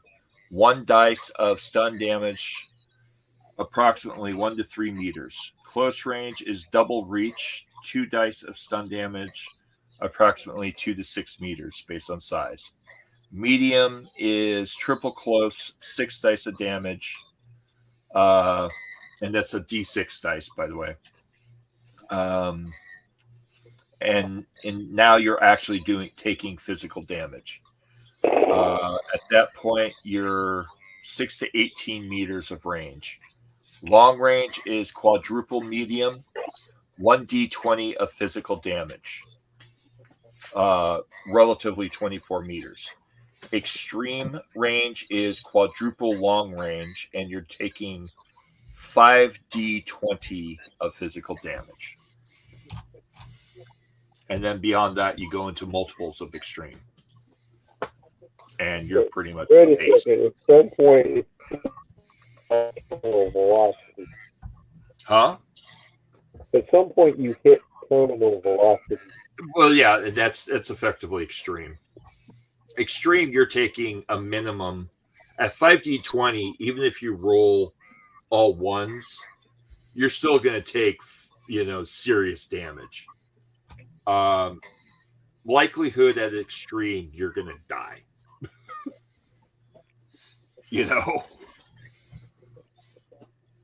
Or at at least 1d20, you could easily die. Huh? I said, or at least clip through the floor. Yeah, right. Back room. We're playing Fallout in the back room today. Semi-important question. Sure. What is the weight of this laser sword? Is it going to be 4 pounds too, or? Good question. I'll make it 2 pounds.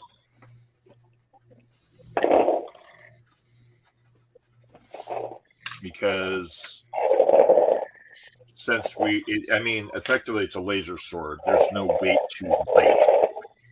So, all right. I was thinking about the weight of a mag. I'm sorry? I was figuring about the same as a mag. Yeah. Basically, that's kind of how I look at it. It's like a maglite, a fusion maglite. And then it'll effectively have the fusion cell mounted to the bottom of the maglite. And I bring up the maglite because every kid in the 80s. Yeah, it's a flashlight. All right, so now that is taken care of, I'm going to stop my cam. And your character, do you have your character stats?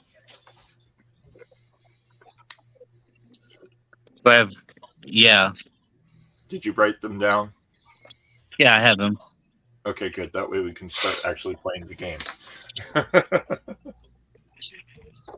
There's the book. So, out of curiosity, how does the laser sword stack up against the likes of Gehenna? The what? Gehenna. It's a named weapon in New Vegas that's basically a sword with a fire source. Yeah. I was just curious. I don't know because I don't have those kinds of stats in this book. Actually, I might. They have a lot of weird mods in here. It would be a fire mod on a sword if it has it. Let me check real quick. Sword, electrified, stun pack, electrified, serrated. It doesn't have it. Serrated, electrified, or serrated, electrified. Electrified would be an apt comparison to an extent, at least. One dice of damage. That's it. Wow. You get one additional die of damage on top of the sword stat. And then the damage effect of energy. Yeah. Actually, shish kebab is probably closer to the Gehenna sword.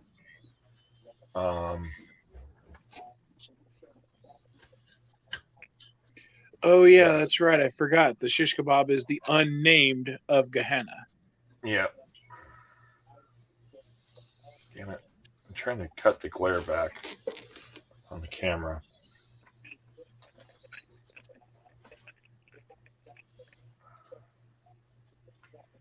So it's basically just shish kebab has flame jets and +1 weight, and you can modify it. So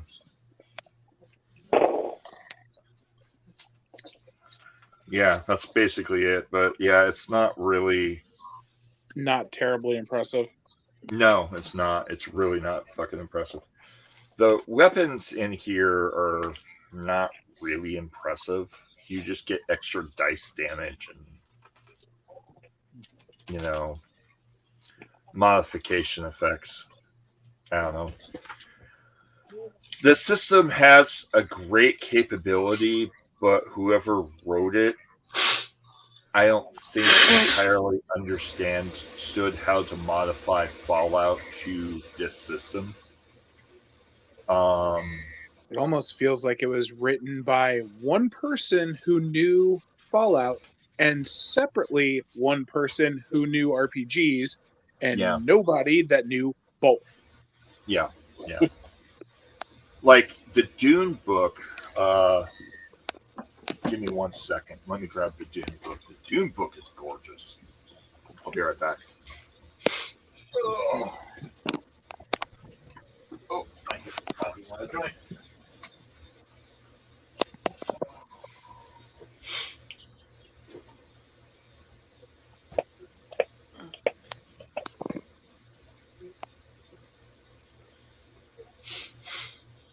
That's why the expansion books. Nope.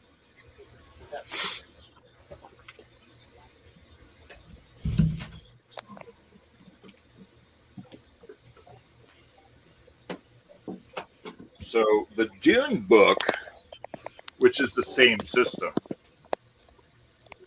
this book is fucking caviar. So does it have a bow? Huh? Does the Dune book have fall damage and a bow in it? I haven't read that far into the Dune book to really understand it. But, like, the Dune book is very well written, very well laid out, very well focused. But it's a drastically different system than the Fallout system.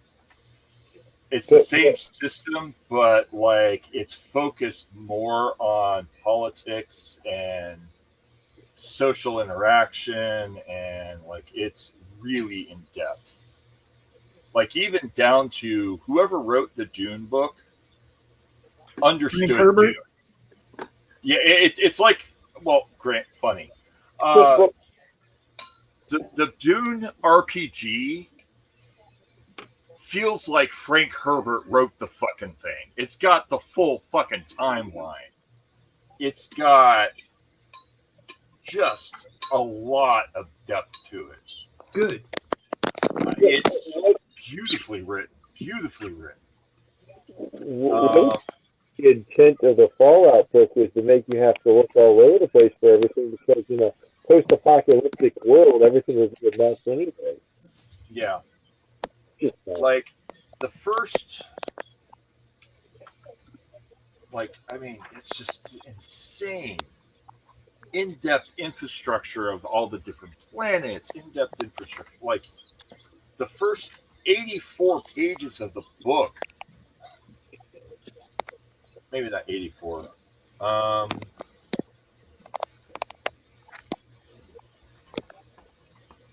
The first, we'll say first 73 pages of the book is all about Dune's history. Yeah, it's setting the stage for the game. Exactly. The Fallout book is nothing like that. It's like apples and oranges, man. There is so much to this Dune book. It's not even funny. And it pushes you to create your own characters. You have much more depth in character type. You know, like multiple archetypes, multiple social psychologies. It's insane. Like these are all just different character types that you can play in Dune. Whereas the Fallout, you get 5. That's it. It's so drastically different. And I wish the Fallout game was built like the Dune game. The Dune game is just fucking gorgeous. Absolutely fucking gorgeous.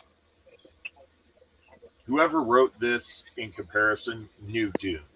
And whoever wrote Fallout didn't fucking understand Fallout. They just understood Fallout 4. And it's a shame, too. Because they could have done so much better. Like, this game is just really well written. Really well thought out. Dueling, forms of conflict is dueling, maneuver, weapons, and defenses. Yeah. Personal assets. It's well laid out from what I've seen so far. And then gets into character structures for known characters like Thufar and Gurney. How to play them if you want to play them. Duncan Idaho. Dr. Yue. Sounds like it It's probably all- would have been easier to build my character in the Dune setting. Right. My plan is to run a Dune game. Yeah, that Dr. Yui, that'd be a short part, huh? Right. Depending on time frame, yeah. Ascarino. The thing about Dune is you can play within the actual storyline, but it pushes you to create your own house and build the social infrastructure of your own house, overthrowing one of the major houses. Yeah, they want you to create your own house. Yeah, and completely counter the entire setting, which is really cool. Now look, really fucking cool. Now when you play, you create your own house. We all play as one team, creating our own house. Yes. See, I'm down with that. So am I. I plan to do that. I just have to get certain things sorted out first before I start doing this game, because this game is going to be fucking in depth. This will be. Yeah, I'll play that one too. No doubt. Yeah, right. On my palette right now, I have 4 games that I'm going to be running. Obviously, Fallout. There's also my TFOS game, and then some of my players for my Cyberpunk game really want me to bring back the Cyberpunk game as well. So That Yeah. Yeah. We're gonna go and rescue some people.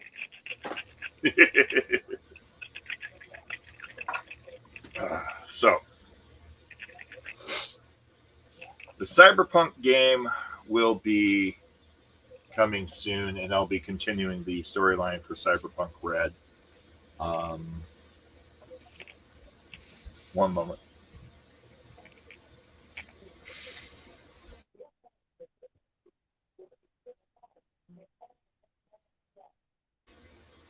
A zombie just walked into the living room. And the zombie wandered through the living room and had no idea where it was going. I had to make sure the zombie didn't piss on the floor.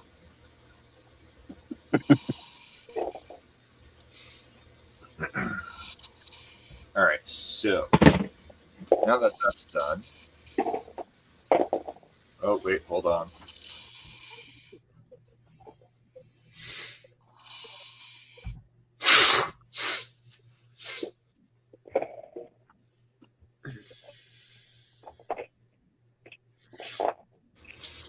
Sorry, zombie appeared out of nowhere and opened the fridge to get water. Anyhow, so game. Brain, work. Go, brain, go. Work, brain, work. Yes, that's where we need to be. Okay, so custom rules. I can close that. I can close that. And we're back to that. All right. RJ needs to be over here.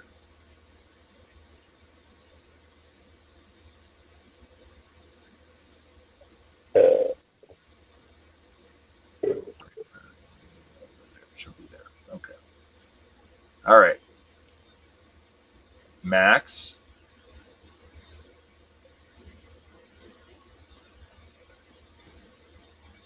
May not be awake. All right. So are we ready? I think we might have lost Max. I don't know. I think Max may be. Can you not hear me? Oh, okay, now we can. Yeah. Okay. Oh, We didn't hear you at first. We are finally done with the other character that we can start playing. I had a couple of questions, Seth. Sure. Real fast. Armor. Your character's armor is basically a vault jumpsuit, which gives you like 1 point of armor. Okay. Which is mostly just 1 point physical. And then you have like a vault helmet. Although, actually, no. I'm sorry, I made a mistake. Just my brain is not free. Sci-fi, we are playing a version of our own. Fallout Lost Vegas. Yes, this is so that you can see it. Whoops. It helps if I have my camera set. There you are. So this is the 2D20 by Modifius Entertainment Fallout tabletop RPG. This is a custom system that Modifius does, which is you roll for everything 2D20 and then you have additional 20s. However, you roll in counter direction. A D20, or if you roll a 20, you fail. If you roll a 1, you have a phenomenal success. We've modified the rules from the game because the game is set around Fallout 4, and that's not really Fallout. It is Fallout, but it's not really truly Fallout. This is set a couple decades before New Vegas. Mr. House hasn't busted the strip up yet. There's no NCR presence really. There's no No Legion presence yet that we found. It's pre New Vegas. Yep. So that's where we're at, timeline wise, whatnot. And yeah, it's backwards. Yeah. Roll wise, it's backwards. And we created a custom story, custom scenario, custom dynamic. This right now, the characters are set in Vault 85, which is a 1980s movie themed vault. All the experimentation centers around a 1980s movie. Each vault dweller is stuck in a 1980s character theme. Pop culture character from the 80s, yeah.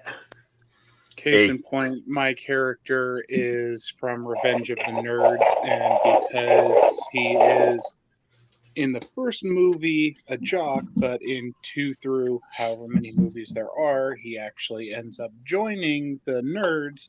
He has multiple identity disorder.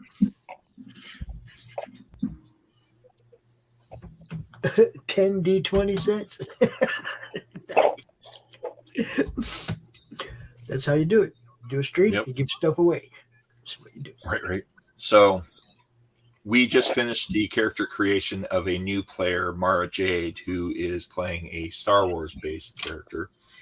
The character that Mara Jade is playing is named Mara Jade. Mara Jade was an unofficial character in the Empire storyline that was part of Empire that got cut in post-production and was never included in the actual movie, but is actually in all the books. There you go. I get There it. you go. Nice. And she's kind of the best. And So yeah, she's a Jedi assassin. We have some characters that are from the vault that are based on pop culture characters, and then we have some characters that are from outside the vault. Blarf is a mutant, a super mutant. I'm a human wanderer, survivor, whatever, from up above. My chief of security is also with us, but she's not here tonight. And what else we got? Everybody else is from inside, right? Yeah. You've got 3 from above, and then 5 of the players are from within the vault. And then we have 2 other players, but those Max is players haven't joined yet. Max is John who? John who from Commando? John Matrix. John Matrix, that's it. From the Commando movie, we got Mara Jade, we got Blarf, we got Ogre. Ogre, of course, from Revenge of the Nerds. So And then that's what we got. Tokumi Angel, who is also not here because she has to work early in the morning, is basically a Treyu from the Neverending Story.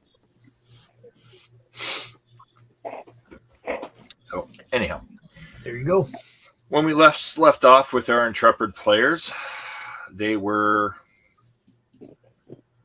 just exploring the 4th floor of Vault 85, the fantasy floor. Yeah. And trying to find my helmet. And trying to find the helmet for our wonderful character. Blarf, who is... You can't see that. That's right. Blarf, who... If I can find my little button. I'll use the beam. Blarf here, who is the wonderful super mutant of the group, had a uncomfortable experience involving a rather particularly perfect black robot in the upper floor, and they decided to come down into the fantasy floor because they discovered that the floor below, the 5th floor, which is a sci-fi floor, was sealed off because of a infectious creature that is running around through the vault, which has acidic blood. Yeah. And so we continue on our storyline from where we left off. Now we have encountered some of these little acidic, bloody things and killed them. Yes, you have. Yeah. You've been successful in killing them, and thank God for that, because good God, had you not, you would have gotten your ass kicked. And they're probably getting pissed off because we keep taking them out. So For any new audience members, Blarf, do we want to clarify the concept of the character? Because he's not from the vault, but he's very much an 80s reference. Yes. Oh yeah, it's a combination of Toxic Avenger and Sloth from the Goonies. Yep. So, there is a third one, but most people won't get Maurice. and I'm probably the character that doesn't fit in the most. but ironically, your character is borderline Mad Max, which is even funnier. Yeah, pretty much. Riled Kyle Bushman is a direct descendant of Kyle Busch, the race car driver, and he's really pissed off he didn't get his chance to be a champ too. Basically, he just thinks that he was robbed of his birthright to be a NASCAR driver, and so he spends a lot of time driving around like, he does race. That's how we started this game, actually, in a race. Yep. We will get back to the surface and race some more, I promise. But, oh yeah, that's a guarantee once you guys get above we that. found this silly vault because of Ogre, and we're exploring it right now and finding out all kinds of things about, the different floors. Obviously, none of us know anything about 80s movies. So it's all new to us. It's all weird, strange. Yeah, Ogre is vault security and heard quite a commotion going on from the surface, so he went to investigate and found a super mutant lodged in a car and all hell breaking loose on a track that had been built right above the entrance to the vault. Yeah. Actually, I think the vault was built into the track, but whatever. But yeah, that's where we're at. We came down here to check it out. We've met new people as we're strolling through this vault, and we're about to meet another new person. Yep. Let's do it. Let's do it. So, where we left off, all of you were down in the vault. You were in the fantasy floor, and you were seeing all kinds of trash and junk and other things about. And it looks like there's been some scuffles, but not nearly as much. And the fantasy floor seems to be less affected by whatever's going on the lower floors and the other pits. So, as we continue on, the group of you descended into the room, and you've discovered that you are on Atreyu's floor. Atreyu had wandered off to go find something. An Emerald Moon. Is that? That is Atreyu. Okay, there we are. So Atreyu and Emerald Moon had both wandered off with the dog to go try to find information about the vault and the situation. I will remove them into another part of the map. There we go. The rest of you are standing about in the vault trying to figure out what to do next. What would you like to do? I'm going to go find a terminal, and while I'm going to go find a terminal, I'm going to drag Kyle with me. Okay. Yeah, you heard me right.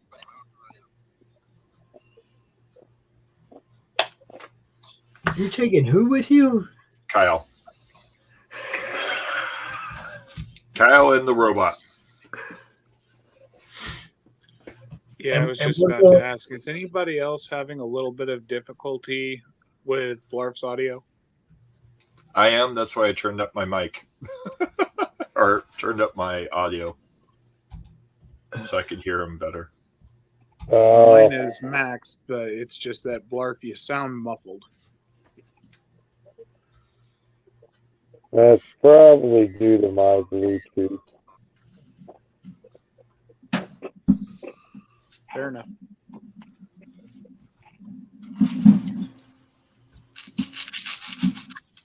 All right, so Blarf, you are heading to go find a computer terminal, and you are dragging Kyle with you.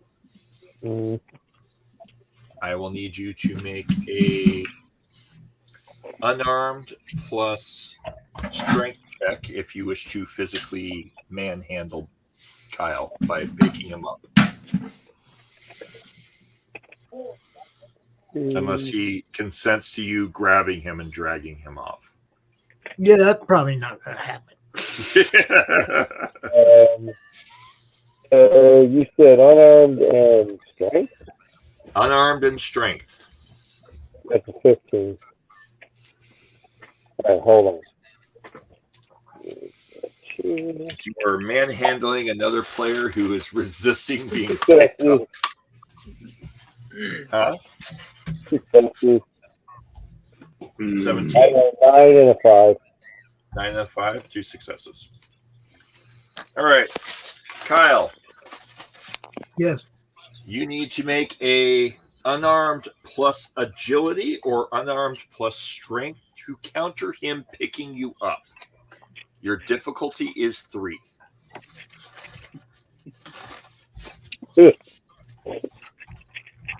Unarmed is 0.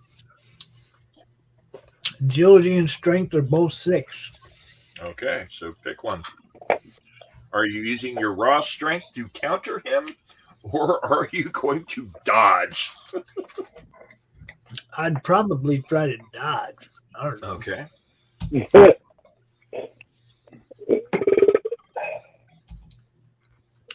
heck is that? How am I doing? Rolled a 10 and a 2. That's 1 success. 1 success. You are unable to stop him. He picks you up and throws you over his shoulder and starts walking off down the hallway. Oh, yeah, this ain't going to turn out well. Your robot is following behind him. Hey, Blarf, unless you want the robot in your ass again, put me down. Hey, I'm gesturing towards where the terminal is. Yeah, I can walk, though. No. Put me down. No. And I set him on his feet.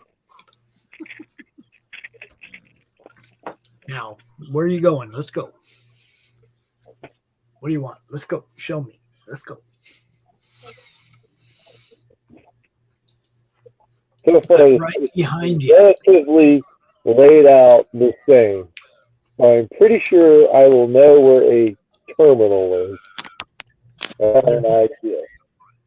I think there's one right there. Yep. I mean, it's right down the hall. You can almost see it from where we're at. Yeah. Walkie walk. Here, let me show you. I think there's one right here, dude. All right. Ogre? Yep. I moved the wrong character. John Come on, Matrix Bart. needs Let's to be go. over here. No, I try you. Ogre, Yes. you and John just watched Blarf pick up riled Kyle, hoist him over his shoulder, and start walking down the hallway, at which point he then makes a gesture to a computer terminal, sets riled Kyle down. Riled Kyle walks over to the computer terminal. What would you like to do? Do you follow or do you just stand there? Well, Coach seems to know what he's doing, and Dean's with him, so they seem like they've got whatever situation they've got going on under control. How far away am I from the staircase that my helmet disappeared down?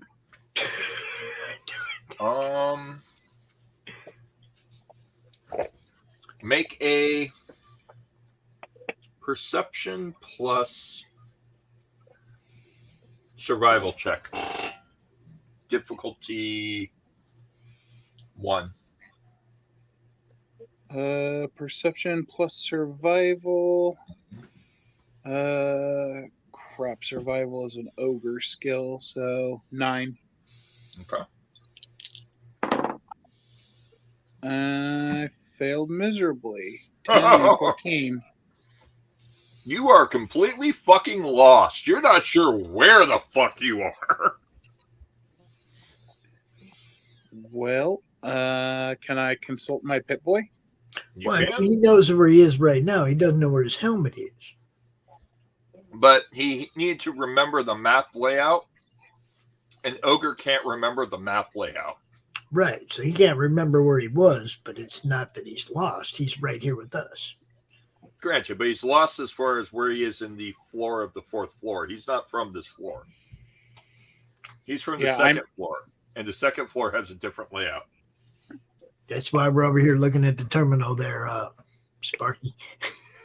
I'm right. 2nd floor and higher security clearance.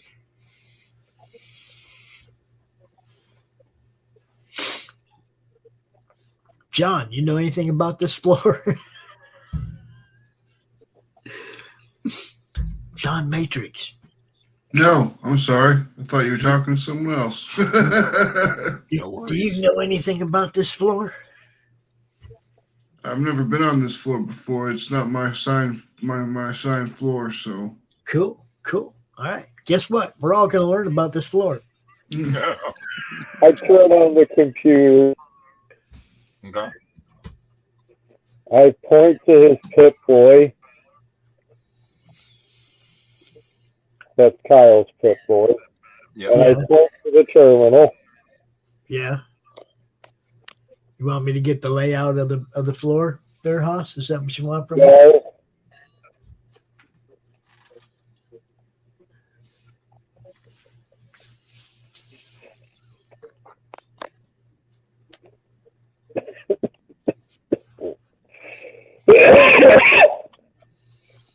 Is he going to start grabbing my wrist and slinging it around again? Hell no. I'm not sure what he's doing. I'm not either. As I said, well, spell it out for me. What is it exactly you want me to do here? All right. I know how the pit boy works to interface with the terminal. Right. That much I figured out the last time. Okay. Right. I need him to give me clearance to pull up the schematic on the thing, which I pointed to his pit boy to there, and then I do a tappy thing.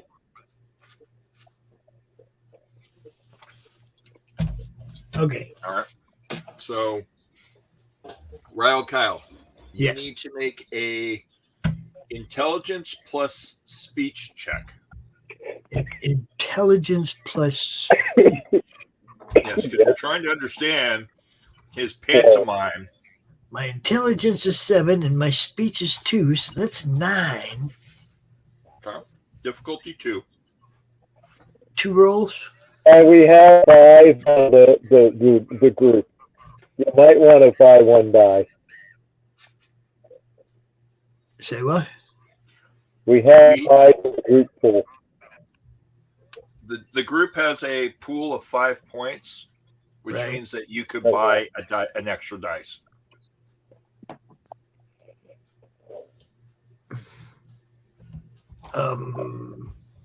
What's that cost me? 2 action points? Just 1. 1 action point.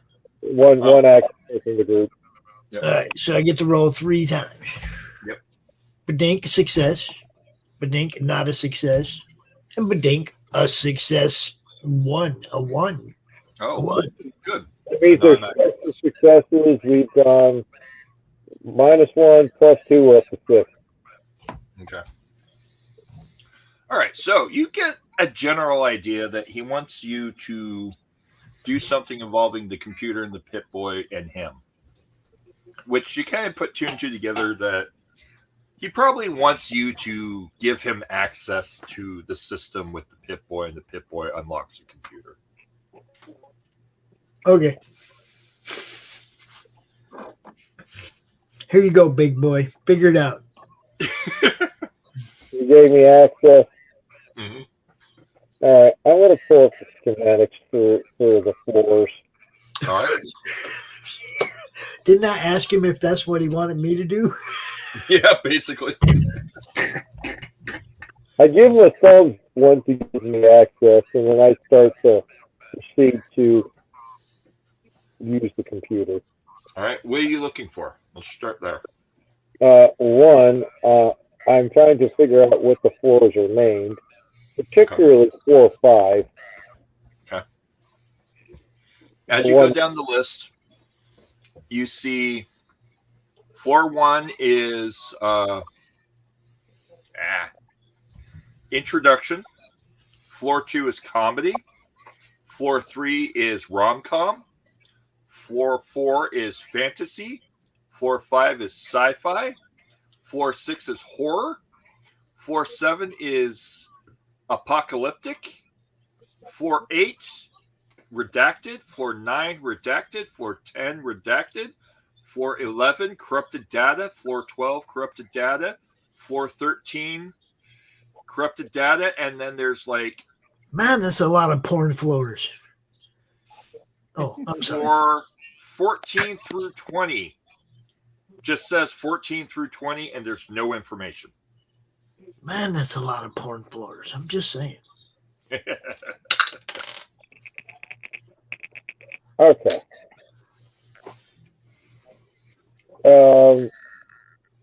That's like a floor per fetish.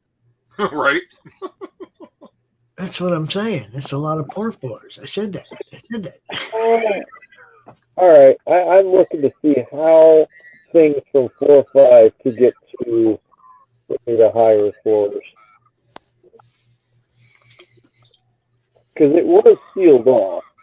They still managed to get up there. Well, floor 6 was sealed off. Floor 5 was partially sealed off. But 5 sealed itself off from 6 and sealed. So, as a recap, 5 sealed its access to 6 off and sealed its access to 4 off completely. Okay? Because the outbreak happened on floor 5. But then something caused the outbreak to break free recently. You know, some little wall-eating acid bitches. You know. Well, not exactly. Led by we'll Freddie Mercury. There is actually a cause, and you'll find out if you get to that point. The cause is Freddie Mercury. He wrote, I want to break free. Where would there be weak points? Where would there be weak points? All the weak points from the schematics that you can see are mainly around the ventilation shaft. And are you looking at the current floor you're on or just in general? I'm going up and down. I'm looking from 4 or 5 to 4 4. Level 4 has an extension that goes beyond the rest of the floors. And level 4 has a section that has a small tram line that goes to another section. The other section does not have any information. Look, we have to look at each floor as we're on it. Okay, we need to explore this floor before we go to any other floor. Also, lest we forget, there's the unmapped admin section, like where we broke through that wall. This is what I was just going to say. I'm the overseer. Can I access anything that's supposedly hidden? Please? Yes, you can, because you're the overseer. Yes. So, when you access the overseer's terminal, you see that there is actually a extra section from the tram that only administration can use. And the tram takes you to an entirely separate vault. Oh, shit. That is an underground train line that takes you to a separate vault that's only accessed from this floor. All right. And that vault has direct surface access. I wonder where that one comes up at. Good question. Probably Vault 2015. No, I'm thinking there might be a vault under the strip. Vault 2020. Well, I was sticking Vault to the Back to the 23 Future is in the strip. reference. There is a vault in the strip called Vault 23 that does exist. And there's probably a vault at Area 51. Yep. Or at Nellis. So, you know, the choices are amazing, guys. But right now, we're here. But that underground tram section is a administrator-only vault. As much as I want to go check that out right now, should we? Wait a minute. I thought the vault in Vegas was Vault 21 because blackjack reference. It could be 21. There's 21 and 23. Yeah, because there was one outside of Vegas too. Yep. Yeah. Which was 20. Oh, that's right. Yeah. Yeah, 23 I think was outside of it. Yeah, that's 23 because 21 is the one that's right off the strip. That house filled the entire bottom with cement. But he hasn't done that yet because this is a couple decades before that. Yep.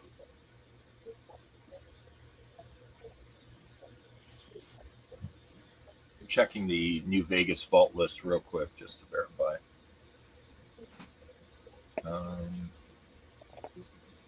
New Vegas vault locations. So there's Vault 3, Vault 11, Vault 19, Vault 21, Vault 22, Vault 24, 34, Securitron Vault, and that's it. I think 22 is the one up by Jacobstown because that's the one with the plant life. Was that 22 or 24? I can't remember. That's 22. 24 is... so purpose of the Vault 24 experiment is unknown. Vault 24 suit is the only vault track in the game which can be only accessed with console commands. Vault 24 is mentioned in the game files of Fallout New Vegas in the form of a vault suit, but was not included in the game. And then So Phoenix territory is what, Vault 3? Yeah. So is that where this tube leads us to 24? You don't know.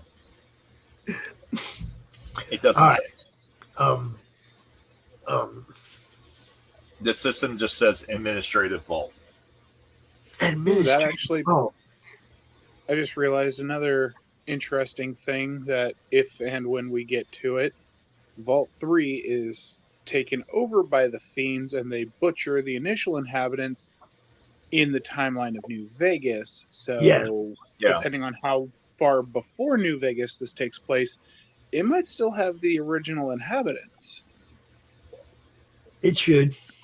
So, where is the equipment for welding that could be acquired? I'm sorry? I'm looking for welding equipment. Welding equipment. You would have to access either administration, vault, or floor 7, administration's floor 5, or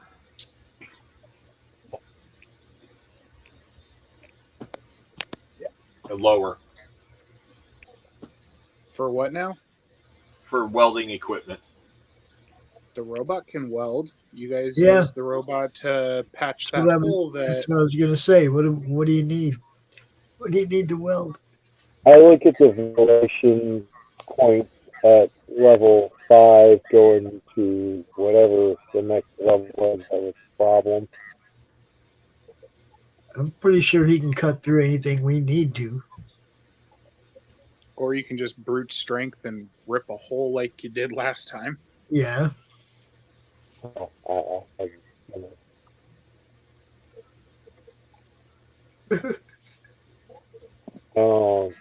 Speaking of which, I hope that weld job holds. Right. Yeah. So, yeah. I point on the computer screen the problem areas. Okay. And then I make a gesture of flipping down a hood and doing a gesture with my hand like I'm welding. And then flipping the hood up, looking, flipping down. And he can do another roll if he wants to interpret it. Pantomime. I am pantomime and welding and pointing at the screen where the weak points are. Okay. I get you. Okay. Do you think the robot can handle this job? Thumbs up. Let's do it then. Handle it. All right. So where are we going? That's what I want to know. Where are we going? Were we able to fill in the map? Relatively. You have a relative map idea of this section up to where the tram is. The tram for this section, you can see the access point for the tram. You can see the rail line, but you can't really see the next section.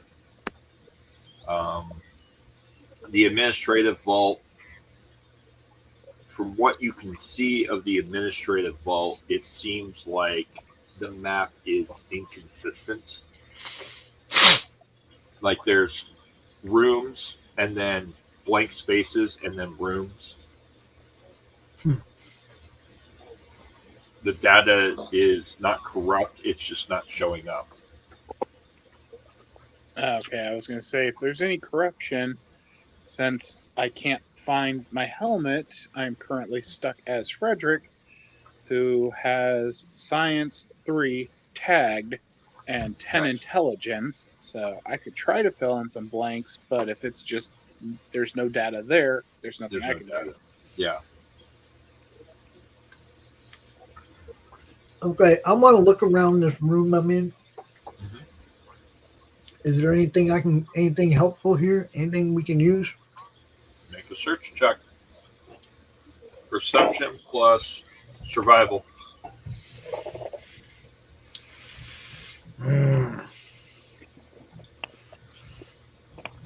Survival is a 0. Yep. Perception was 6, I think. Can't even tell.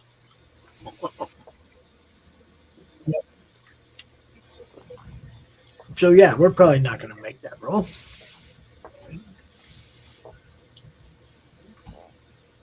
Let's see what we got. You got 6 points. You can buy. Roll a 1 right away. Oh, never mind. That's a success. That's a complete success with 1 extra. How many successes did you get? He rolled a 1. Roll a 1. All right. And we're already at 6, so it doesn't matter. Yeah. I mean, your first roll was a 1. Let's see what you get.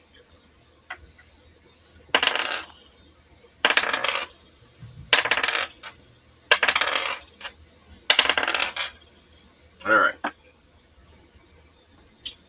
You find in this room, you realize that this is a security room for a security officer.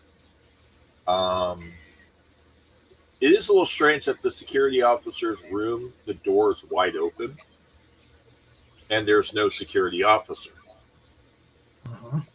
For that matter, there doesn't seem to be many people on this floor, which is also kind of strange. You find yourself 2 extra stim packs, a sword, a shield, a medieval knight kind of helmet, and then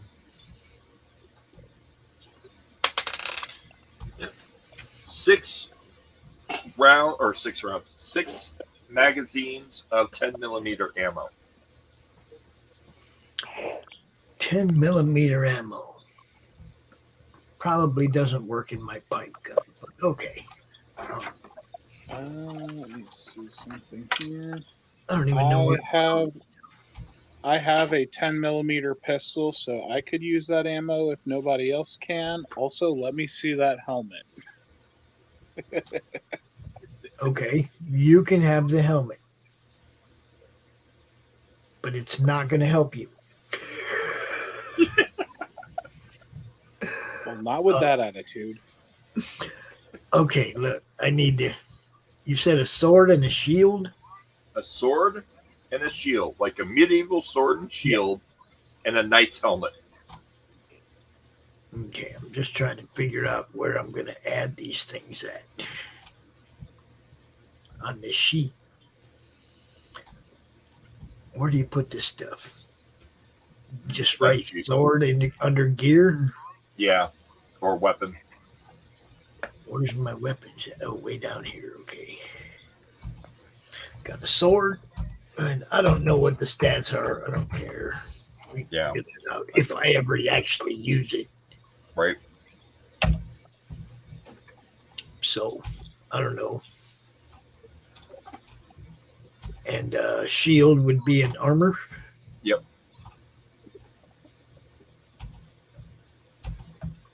Yeah, that's another thing this game doesn't have. Shields. Like, now, this one says what all the damage resists are and everything. Of course, they're all 0 right now anyway, right? So, yeah. All right. So that and 2 stim packs. Okay. Mm-hmm.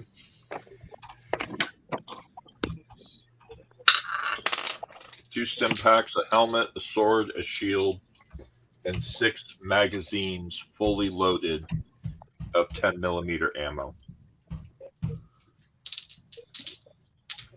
Okay. Who said they needed the 10mm ammo? Over. I have a 10mm pistol. Okay. Like I said, I think mine's 38. I don't think it's 12mm or 10mm. So I will pass that ammo to Ogre. Does anybody else have a 10 mil? It's like a 9 mil, but 1 mil bigger.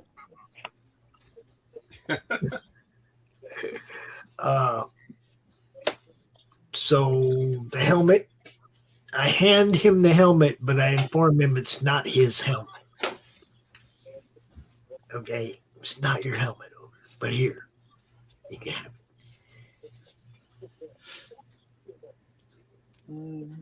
That's everything, right? Yep.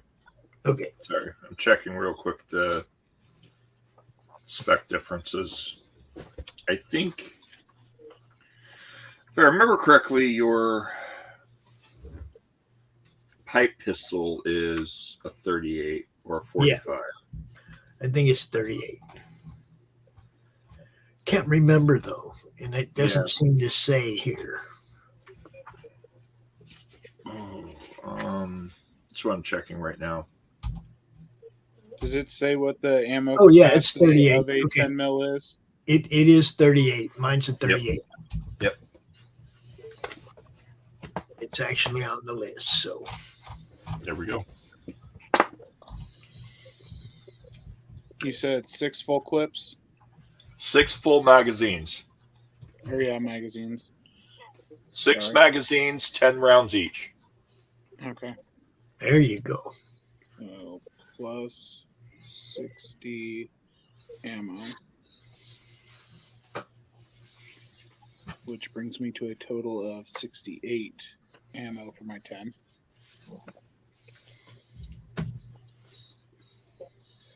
John Matrix, what kind of weapon do you got? Max? Did we lose him? I don't know. Mr. Max. Are you with us? Oh. Well, if he was also vault security, I'm pretty sure the 10 mil pistol was because of being vault security, so he should also be packing that. Yeah. Yeah. And if that is the case, then I'll give him 3 of the 6. Yeah. That worked. That's hot. I was not expecting that to be that hot. Excuse me for a second. Are you there? Oh, okay. All right. Yep. So, yeah, we'll give him 3 if he ends up coming back or whatever. We lost Burke.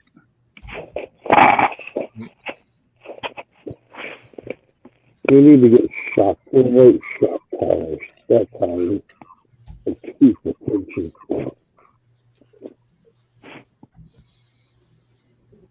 All right. We picking up some alien transmissions here? I think so.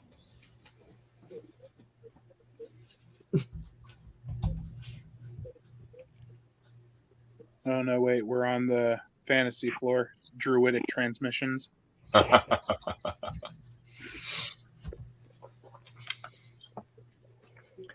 right. So, we have a missing security officer.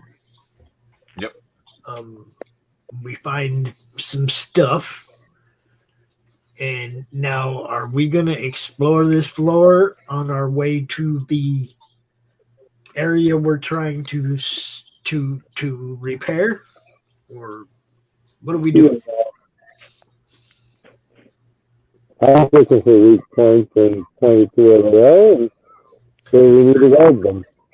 Man, I don't know if you're like too close to your mic or what, but I can't hear anything you're saying. Right. Yeah. I was thinking it was me. Is this any better? Much Yes, Much better. better. Much better. Now you don't sound like you're sucking off your microphone. Oh, damn, dude. No, it's just it's not a good headset. It's fine now. It's perfectly clear now. Okay, so you Hold have, on, give me a second. I gotta log out, log back in because my speakers are not picking up. I can hear you, but it's like I'm listening to my phone speaker.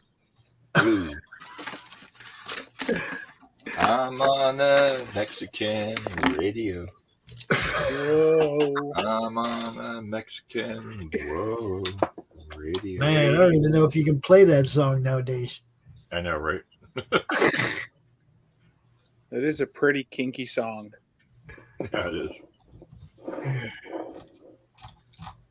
I still remember the first time I heard that was at a freaking high school baseball game.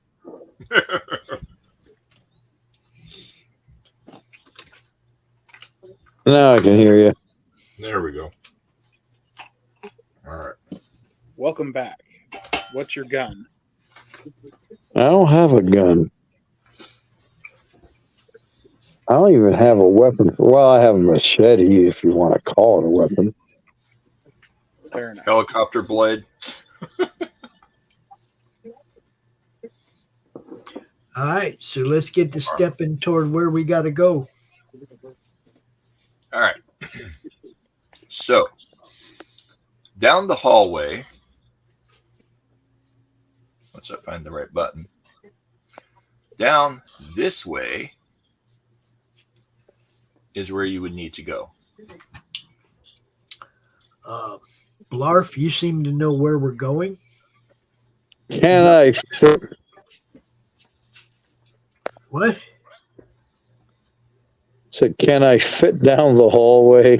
Yes. The hallway is, let me verify that. Yes, it is exactly your width, so you can fit cleanly down it.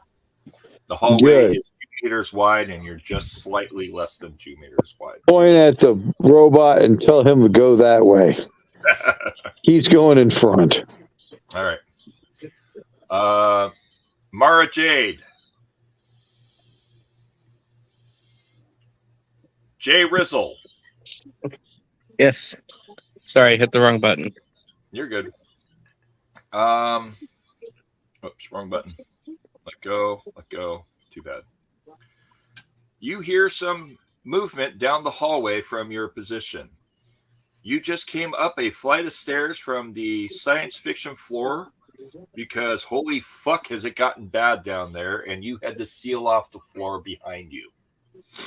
As you get up to the fantasy floor, a floor you're not really too familiar with, being a member of the security team, you've gotten to get a feel for that scene and that the way it is being a member of security. You were recently appointed to the position of security because they realized that your skills as an assassin could be very useful.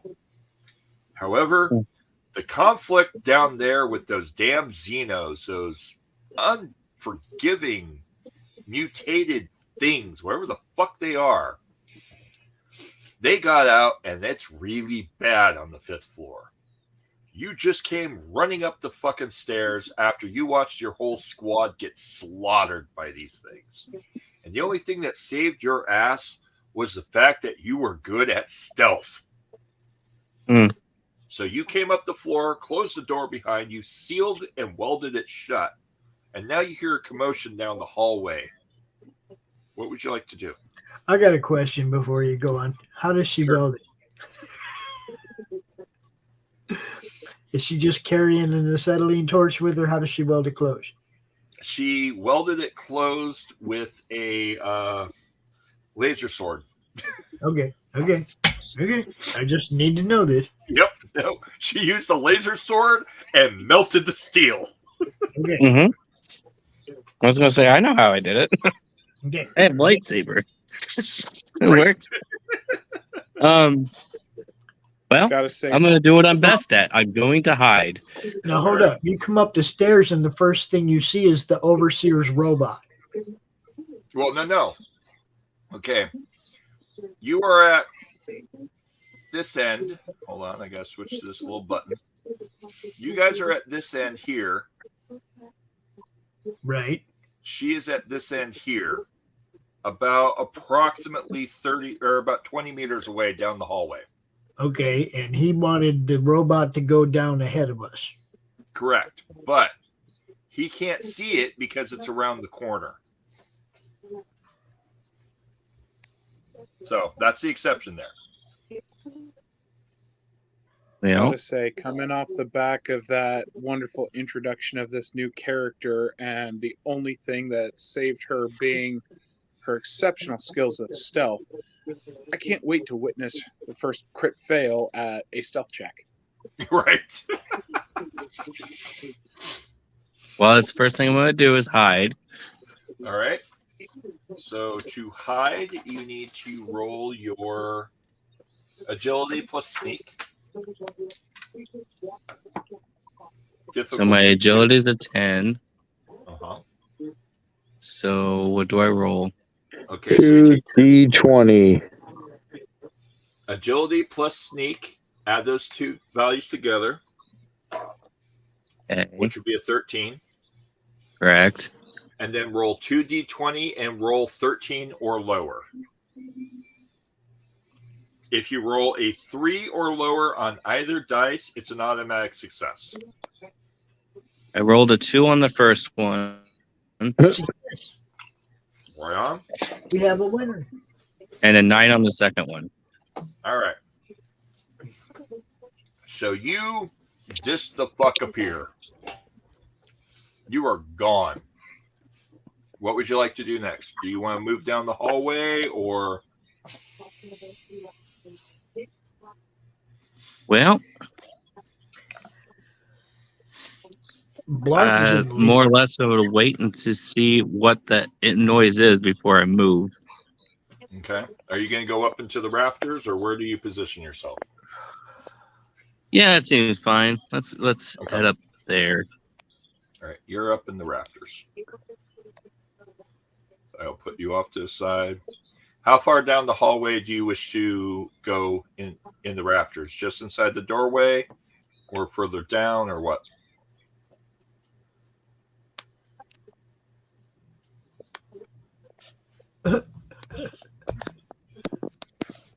Ask Did you miss again. that? Yeah. You missed that. Okay. How far down the hallway do you wish to go from coming up from the stairwell up in the rafters? Do you want to be just inside the doorway? Do you want to be about 3 meters down? Just inside the doorway. Okay. All right. And you're up in the rafters. All right. So, Weapon drawn but not ignited. which weapon? The lightsaber. Okay. Just checking. All right. You are up in this ceiling. All right. Blarf, Robot, Ryle, Kyle, and Ogre. Who is going first down the hallway? Robot. So, I have a question. I have an answer. Let's see if they match. The knight's helmet given me by Dean. What is its comparative weight against the power helmet? Apples and oranges, man. A power armor helmet is basically It's like 10 pounds. Yeah, it's like 10 fucking pounds. It's heavy as fuck. Yeah. Versus a 2.5 standard, pounds. 2.5 pound steel helmet like you would wear in a suit of armor. One is reinforced for combat. The other is a bucket. Well, it's going to have to do, I guess. I'm going to go back up to the second floor where I lost my power armor helmet. You're going to do what? I'm going back upstairs to the weight room where I first lost my power armor helmet. All right, make a intelligence plus throwing check. Plus throwing. Okay, well, I don't have throwing, so just intelligence to work with. So 10. 1 and an 11. All right. So you remember throwing the helmet and it went down the stairs. Uh-huh. So it wouldn't be on the second floor. I'm aware of this, but my plan is to go back to where I lost my power armor helmet, and then I'm going to yeet the knight's helmet in the same fashion, and then immediately take off chasing after it to see if that will lead me to my helmet. This might actually work. This might actually work. All right. Not a terrible plan, actually. No, it's not, surprisingly. Ogre may be a ding-dong, but Frederick's quite smart. I are smart. All right. I throw helmet towards other helmet. Ogre goes tearing off down the hallway, out of the blue, turns the corner, and goes up the stairs.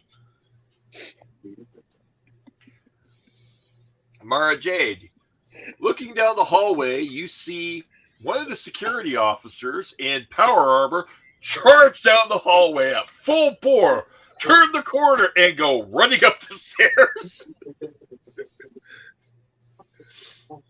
Surely that won't seem ominous given what you've just been through. At which point you're just kind of going, what the fuck is he doing? And he disappears upstairs. We'll come back to him in a minute. Down the hallway, you can see a robot about 4 foot tall that is jet black. That's about all you can see right now. And then you can see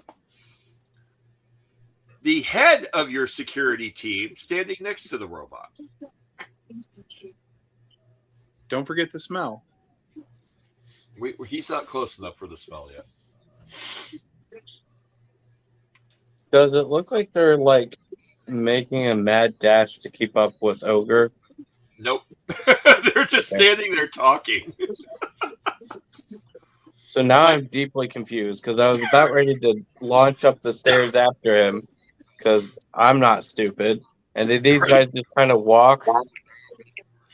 They're just standing there talking about what they're doing, and suddenly he goes, boom, and just tears off like a bat out of hell.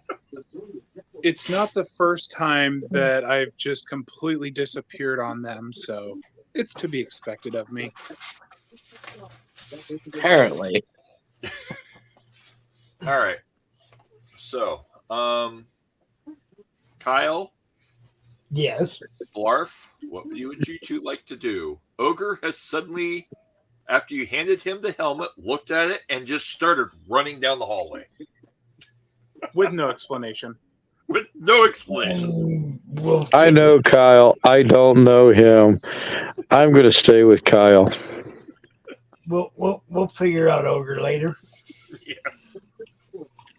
Now look, the way I see it. Not to mention, we need to seal up these doors because I am not dealing with those things again. The way I see it, we should already be like sort of moving down the hallway. As soon as Ogre takes off, we're just like, all right, we're going that way. All right. So Robot who's going lead, first? followed Robot by a lead? huge super mutant. Do you command the robot? Kind of like Blarf already did. Said robot's going in front of me. Okay. All right. Robot goes, "Hi-ya!" and turns around and heads down the hallway, marching along. Who's next? I guess Blarf. He's the one that wanted him in front of him. I wonder why. Is I don't Blarf know. next? I wouldn't feel any safer with him in front of me than I do with him behind me. That's on you. Okay. Kyle. I'm gonna have old Mr. Matrix bring up the rear. Yep. Got it set up. Okay. There we go. All right. We're off. The group of you walks down the hallway, about one action's worth of movement. Yeah, I don't really think there's much to worry about, other than maybe one of those Xenos might pop out of somewhere. Yep. Okay. Mara, do you just continue to observe them, or what would you like to do? I'm going to wait until they all pass me. Okay. And then I'm going to basically get down and stealthily follow with them at a safe distance. Would Mara recognize the Overseer's robot? That would be an intelligence check. So Mara does recognize John. John is head of Mara's security team. Okay. As long as she recognizes somebody in the group, then we're just going to keep walking. We're not going to trip. All right? Let's just go. Now, Mara, make a intelligence plus science check.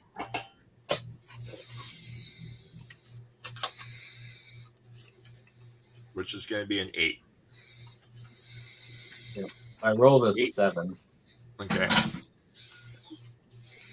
You roll 2 dice. Oh, and 7 and 5. Okay, so 2 successes. The robot coming down the hallway is the overseer's personal bodyguard, which is almost always with the overseer. Okay. So that you recognize almost immediately. That's the overseer's personal robot. Directly behind it, however, is a big green creature. You've heard of creatures like this in the lower levels, but you've never really seen one. There's been one or two on your floor, but they're extremely rare. And this one you've never seen before. Also, don't forget, that was a vault-wide announcement when the new overseer was installed. Correct. Correct. What would you like to do, Mara? Continue to wait till they pass? Yep. All right. All right. The group of them continues down the hallway. And then they come to your corridor. Now, the group of you. The corridor to your immediate left has some plants in it and has a stairwell going down. According to your schematics, there's a stairwell here going down. Now, there's also a stairwell going up at the end of the hallway, and there's a corridor to your right, a little bit ahead. What would you like to do? Well, the doors going down are welded, or You don't know appear that. to be. You would have to make a perception check. You just know for your schematic there's a stairwell going down. Well, that was what I was going, is to go weld the doors going down. Okay. So that's perception plus... Perception plus repair. Which is a tag skill. Beautiful. So 3 plus 6 is 9.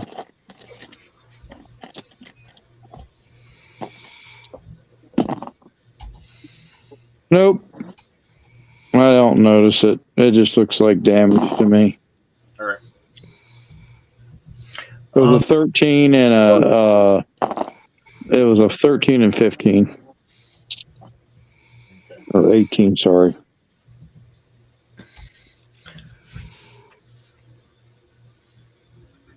All right.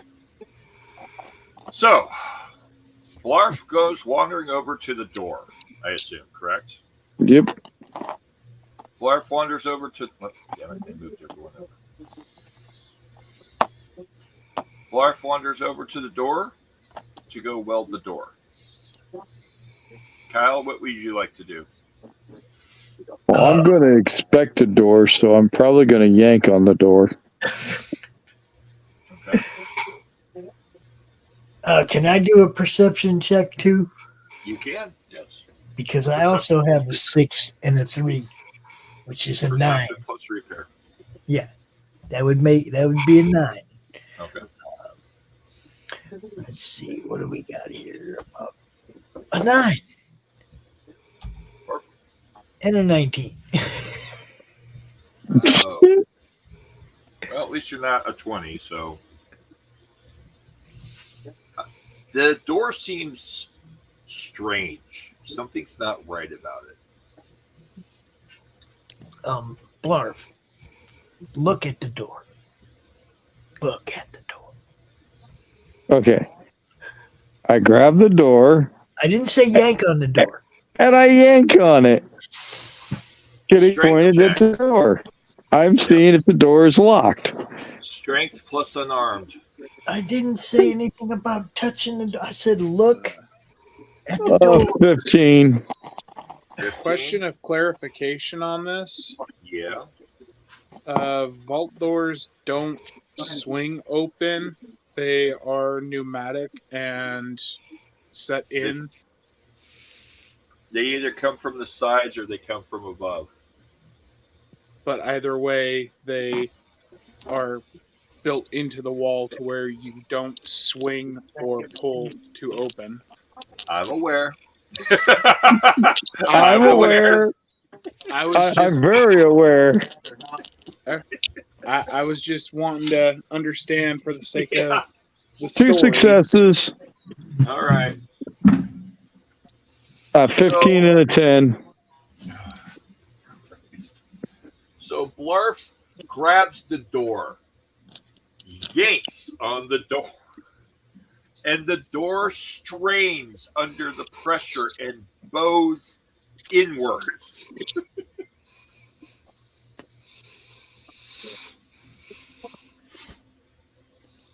Now, Blarf, you look at the door and you're confused because the door didn't open. But now it's bending and bowing and stressing. I thought he was the smart one.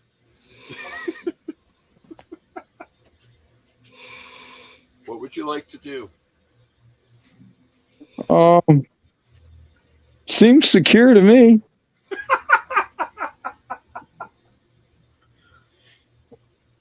All right.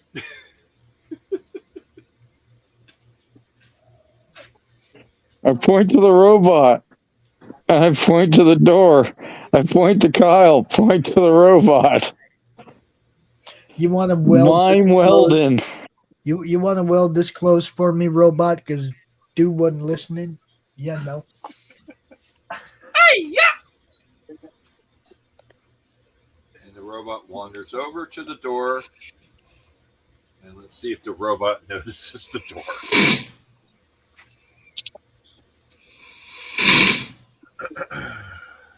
Are there any other access points we need to secure, Blarf?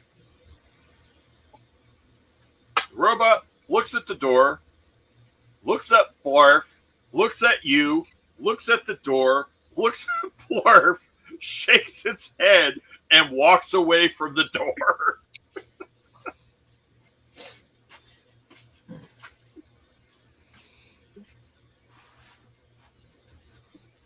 Okay. Blarf is confused.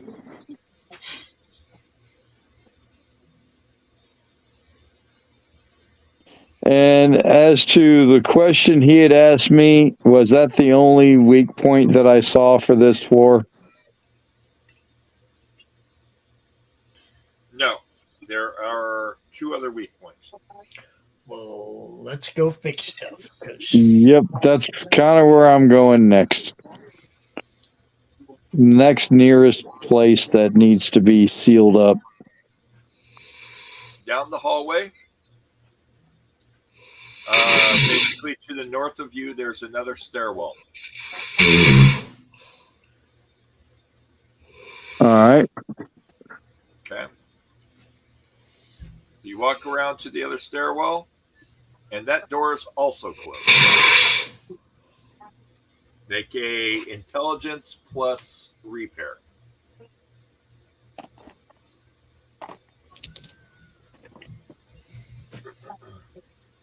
6 and 3. That's 9, and it's a tag skill. So 6, 3, 9. 2. That's a tag. That's an automatic success. All right. 2 and a 13. But that's an automatic. This door is not welded shut, it's melted shut.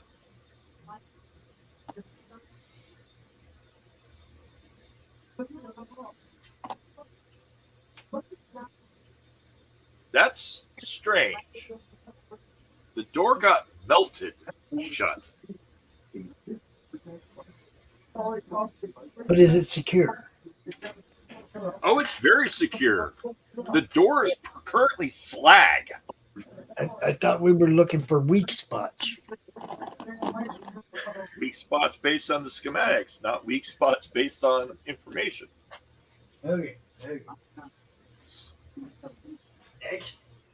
All right. At this You head point, back- I appear behind them. You appear behind them. Go. You don't want to go that way. All right. So, Kyle, Yeah. you hear a new voice, a woman's voice behind you saying, "You don't want to go that way." Roll Okay, Constitution who are to you? avoid shitting yourself. Right. Who are you? My name is Mara. Mara, I am the overseer. What do you know about this? That my entire division got wiped out, and I'm the only survivor. And I welded that door shut for a reason. What did they get wiped out by? Some acidic bug things. Yeah, we've encountered them. I put my hand up to my mouth and I push it forward in a snapping motion.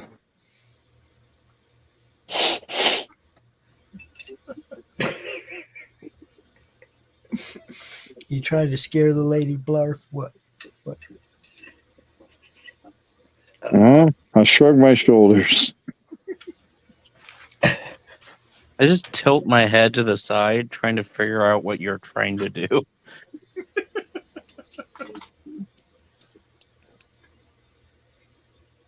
Snarf. I know. For the smart Shrug one, my shoulders. for the smart one, he really has a hard time articulating what he wants us to know. Snarf. I would invoke John Matrix, but he's sleeping. Yeah. Is there any other weak points? Air shafts. There's one other weak point. It's an air shaft. It's over by the tram.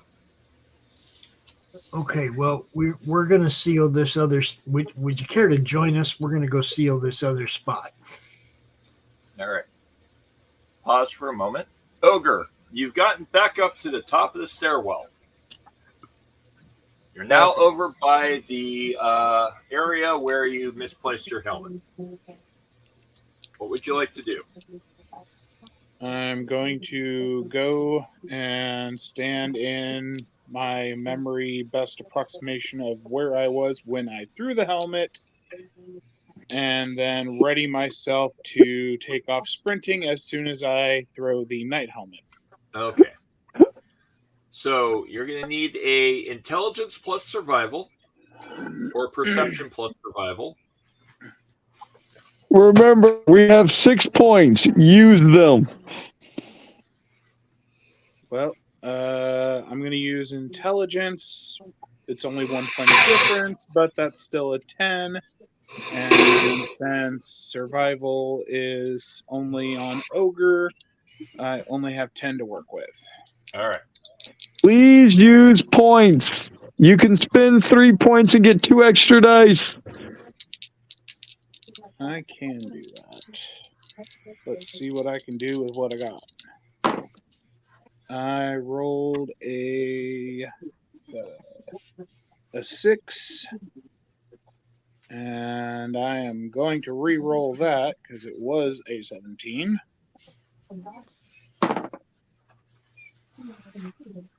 And I'm going to re-roll that because, again, it was a 17. I'll roll the other dice again since that one likes 17 for some reason. And a 9. 2 successes. You stand in the exact spot where you threw the helmet. Prep yourself and ready yourself. Now you need to make a either strength or agility plus athletics or throwing check. Let's see.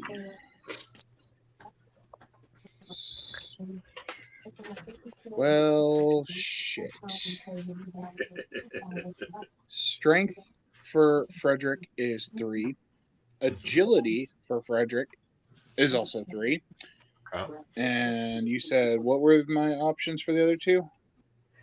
Throwing or athletics? I have neither of those. How do you make it in security?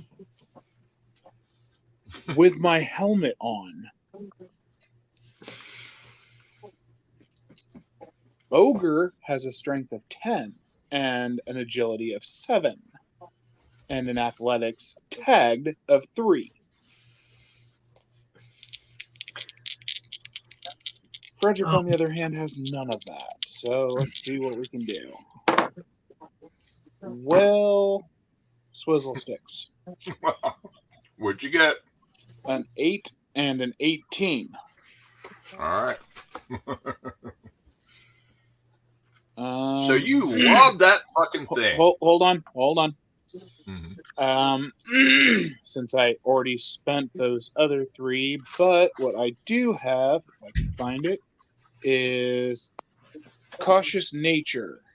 Uh-huh. So I can re-roll using action points. I also, if I can remember what it is, or if that's something else, I have Luck, which allows re-rolls. Yep, you do. So if I can find how many action points I have. I believe it's 6. No, did you spend any in the last roll? No. Then we have 6. The pool. So we're gonna re-roll.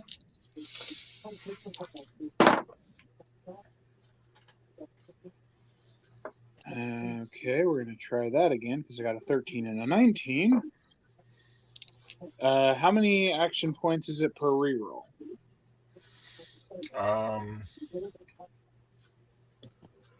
1 for the initial, 3. It's similar to basically a die roll.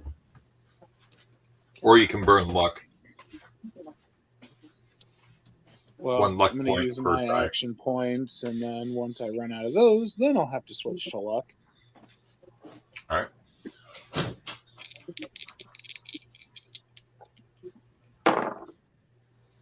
Let's see what I get that time. I got a 16 and an 11. So let's try that again. I think I can do one more action point re-roll.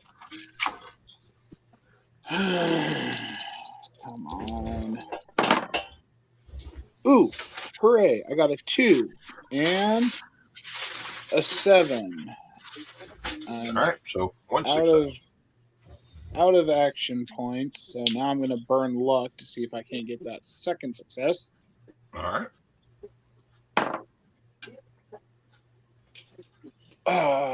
That's a 10. Try again. That's an 18. Try again. That's 14. I can try one more time. And it's a 7. So I only got the 1 success.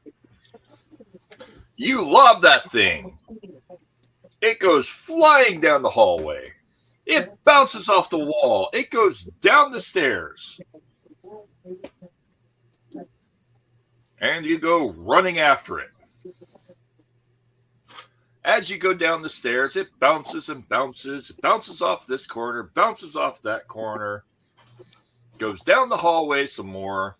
And goes right into a vent.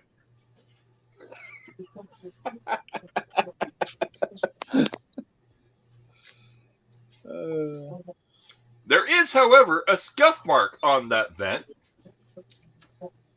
Roughly in the kind of shape of your helmet. So you can tell your helmet bounced off the vent, unlike this helmet which went into the vent. Well, that is good news for me because from that point on, I'm looking at perception or intelligence, and that's actually genuinely what I was hoping for, was just for the new helmet being thrown, leading me to clues that I might be able to track. All right. So I kind of figured the weight difference would not get me to my actual helmet. following the trajectory, it goes down the stairwell, and make a perception plus. Oh, let's see, what would that be? Science. Repair or science has math. Yep. Repair or science plus perception. All right. Well, I have science tagged with 3 plus perception of 9, so 12 with a tag.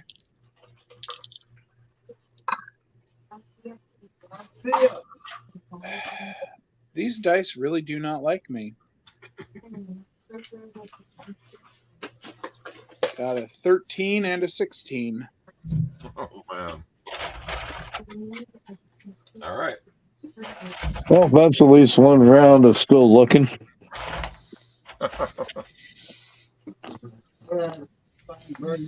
You see the scuff mark? You calculate it's got to be somewhere down that way. You follow down the stairwell and come out to the bottom of the stairwell on the 4th floor. Right where you ran up the stairs.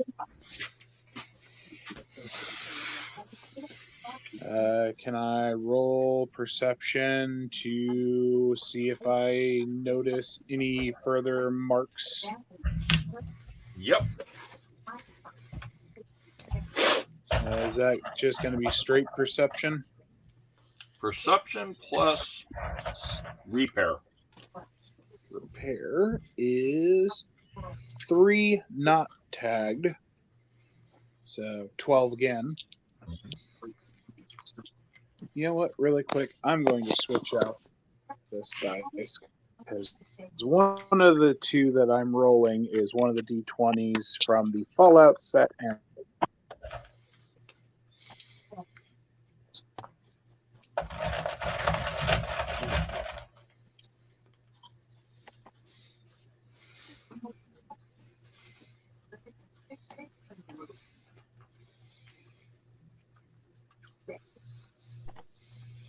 well, it likes me better than the other one did, just not enough.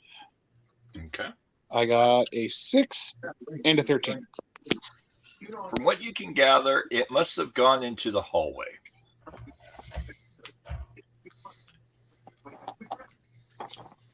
All right. So do you go into the hallway? Yes. You step into the hallway, and now I need you to make a perception plus. Let's see, what would that be? Survival check. Okay, so I need to roll a 9. Yep. Holy crap. Yeah. A 2 and a 1. Nice. Automatic success. We have I 2. succeeded the hell out of that. We have two on the scoreboard now. Again, we have 2 points in the pool. So, you turn the corner, you're looking around, you see a scuff mark, and you look up and see 2 of those fucking things sneaking down the corridor. Fantastic. And the scuff mark leads behind where they're coming from. On the upside, though, as you turn the corner, you hear behind you a conversation all of 10 feet away. You turn around and see the rest of your party down the hallway, 10 feet away, talking. Mara, Ryle, Kyle, you hear a big, heaping, lumping metal ogre come into the hallway. He's currently checking the floor, looking at something. He then stands bolt upright, looks down the hallway, and then looks back at you.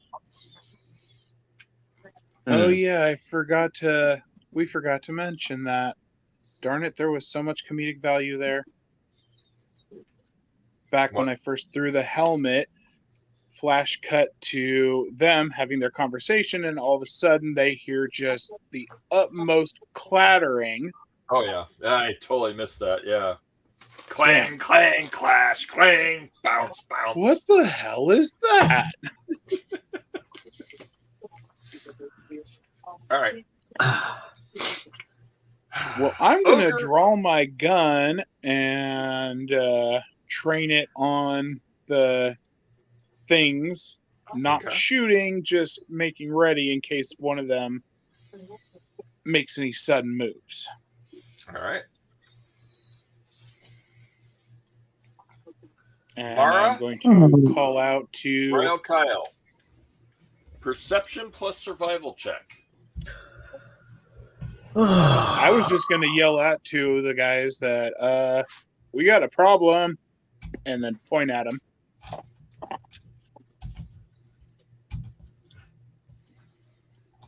So are we hearing it from him, or we have to roll? He's 10 feet behind you, so yeah.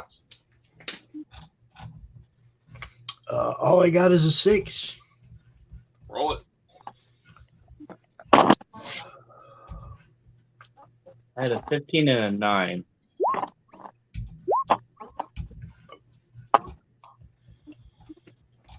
I think it's a 6 and a 9, so 1 success. 1 success. All right. Mara?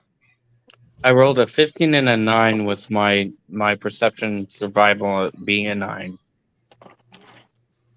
All right, so you got 1 success. You both have 1 success. Blarf. What?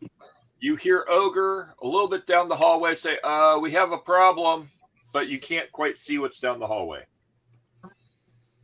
The other two whip around, and now I will explain to the two of you what you can kind of see. Just past the hallway from the direction you came from is a small corridor. There is something moving in that corridor very slowly and stealthily. You can't quite make out the shape, but it's moving in the ceiling and along the wall.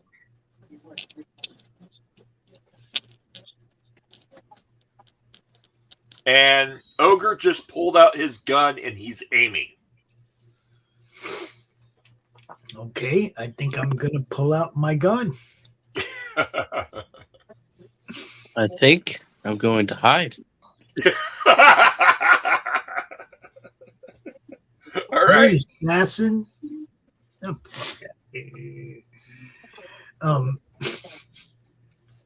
I know we got John Matrix ready to battle with us. Blarf. Blarf. We got incoming, bro. Hulk smash. Someone. Robot. Protect me. Protect me at all costs. I love it. I got a robot.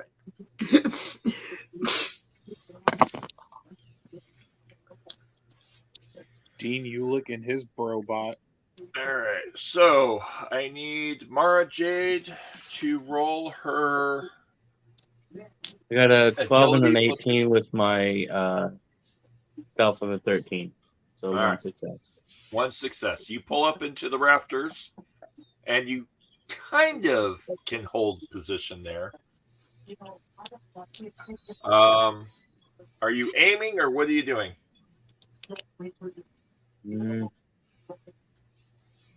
I feel like I don't want to be in melee distance with that thing, so I am going to pull out my pistol and aim it. All right. You aim your melee pistol. All right. Everyone, what is your initiatives?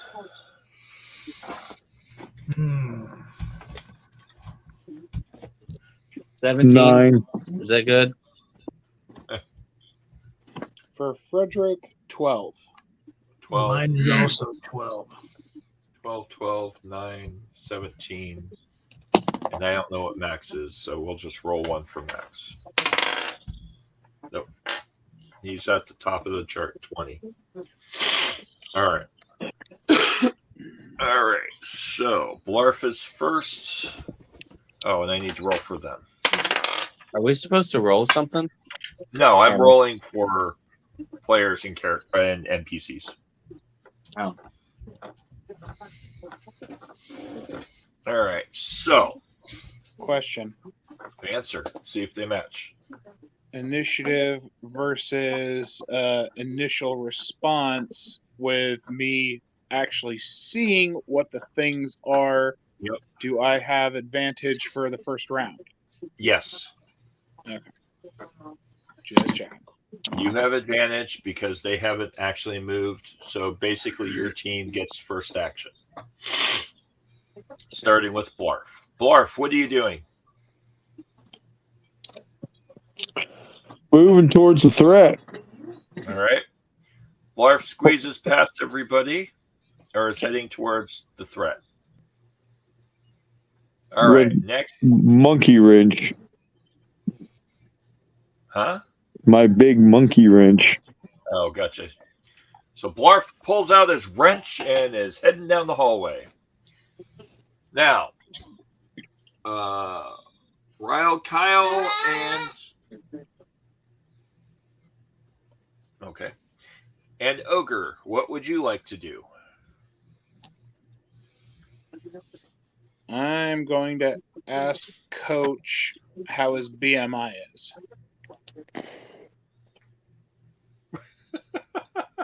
Okay.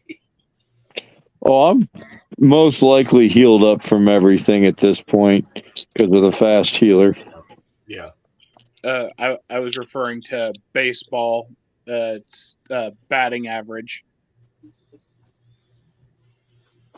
I grunt. Good enough for me. Mm. And you're holding something so massive that essentially you've got a baseball bat. Yeah, it's true. Ryle, Kyle, what are you doing? I have no view of these things. I have two behemoths in my way. True. All right. So holding your action. And then Mara, you can see conversations, the big green thing heading down the hallway, and the others taking aim and looking like they're targeting the creatures. What would you like to do? I'm gonna basically aim until it gets into my distance, and then I'll shoot. All right. I need a perception plus energy weapons.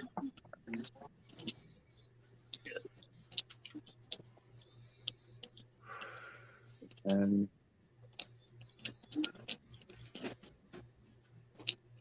16 and 4. So 1 success. 1 success. All right. So you'll have +1 minus on difficulty. All right. Okay. So Blarf moves ahead. Max takes an aim check. Robot takes an aim check.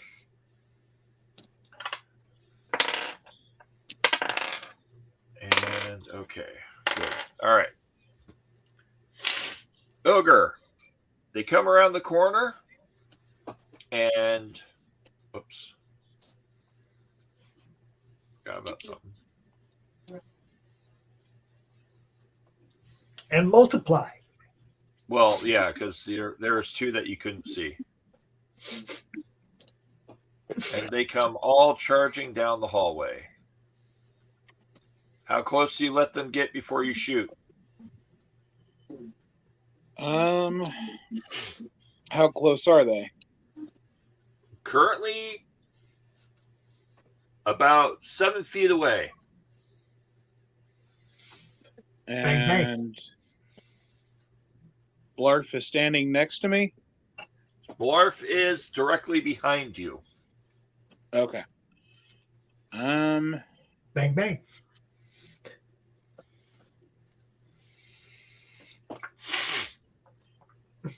There is a small corridor to your side that you could step into if you wanted to let Blarf through while you shoot.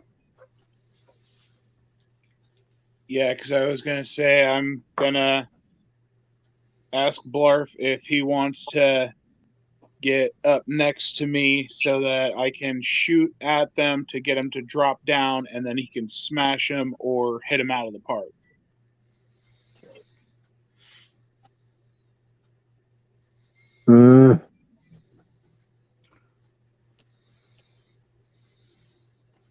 I'll take that as a yes. Blarf moves into position beside you. All right. Mara, you get to act first while they're all moving into position since you have the top of the order. Who?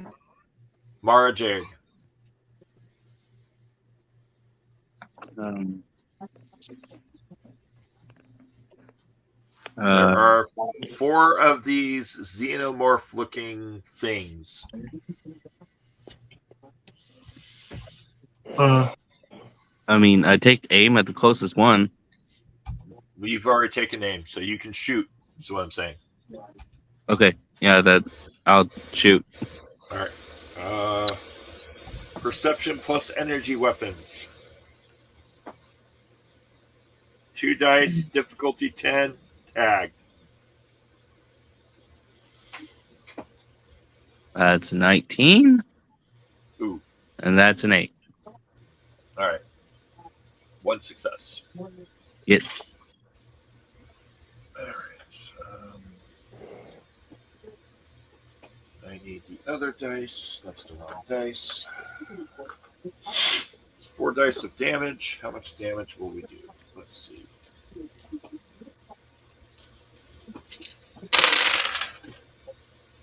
Two hits and a effect. All right, so you fire off, and it strikes it. Where are you aiming? The head. Okay. So you hit with 2 hits, and its head catches fire. Neat. Blarf. Yeah. There is currently 1 directly in front of you and 1 off to the side. The 1 off to the side got struck in the head. I am going to use my wrench to knock it off the wall and into the other one. All of this is going to be stun damage. All right. Make the action. Strength or agility plus... Strength and athletics. Melee? Okay. Melee or athletics, strength or agility.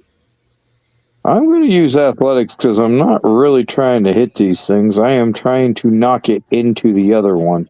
Gotcha. So, and it's a tag skill. So, 16.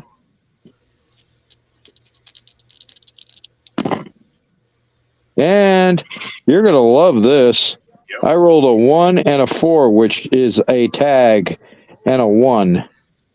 So there is at least 3 successes that are going on top of the board. So we went from, what did I say? It was 2, so we're up to 5 on the pool. All right. We'll come back to that in a second. Ogre, what are you doing? Well, my vantage point, and I don't know if I properly noticed Mara, so suddenly one of them is on fire. Yep, and then basically you saw Coach just did what he did. Laser beam shoot between the 2 of you and strike the one and catch it on fire. Hi. Daddy? You should be in bed. No, what? I know. It's bedtime. Go to bed. No, what? I see it. Okay. Anyhow. So, one of them catches on fire. Blarf is swinging with a clear connection to hit one into the other. So that In that just direction. leaves 2, or is that 3 of them down now? Well, one's going to go flying into the other. This one's on. If I can get this one's on fire. This one is going to fly into that one, and then there's 2 behind it. Oh, so there's a total of 5 in the corridor. 4. Okay, so the one that was on fire is the one that got hit into the other. Yep. Okay. That's what I was trying to get clear in my head. So those 2 seem to be currently incapable of retaliating. So I'm going to focus on the next closest one and fire. All right. Roll it. What am I shooting? You are shooting small guns and agility.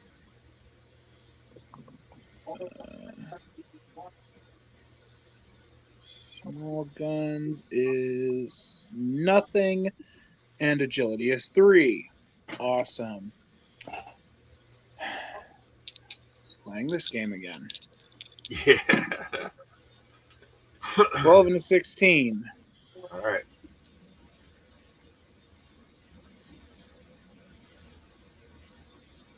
All right.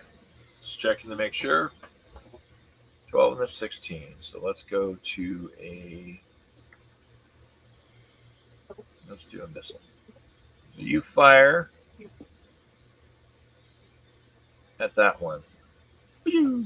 And it completely misses and goes down the hallway. All right. John is going to try to shoot between you. Let's see if I can get a better color, because I don't like that color. Holy works. John fires down the hallway, fires at the one behind the other, and succeeds.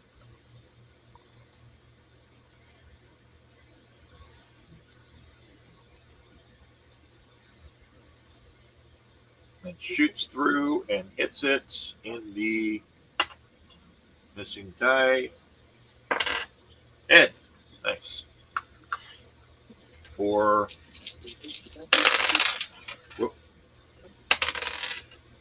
one hit and 2 effects. So he cleaves its head straight off. It goes splat, exploding in a pool of acid. First acid. Whoops. Bloof. It explodes.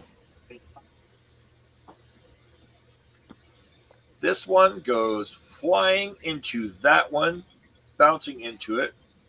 These 2 crash into that one, and they're all kind of scrambled in a mess. This one is dead. Question.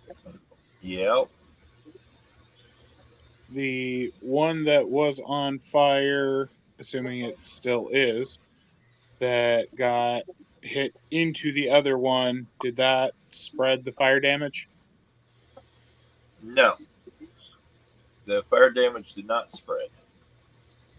However, there's a big, huge acid puddle right here.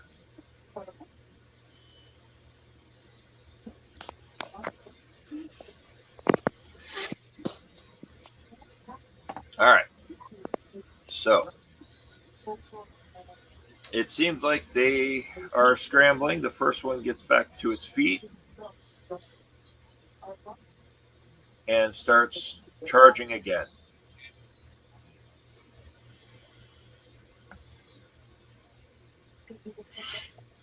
What do we want to do?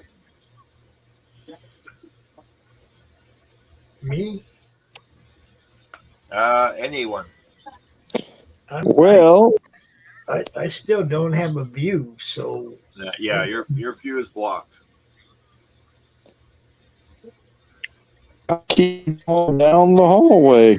So if one gets within striking distance, You're just gonna keep swinging. I'm gonna keep knocking them into each other. I know better than to fucking make them go splat. Right.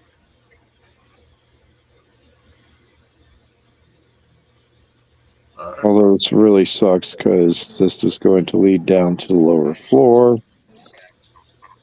Yep, it is.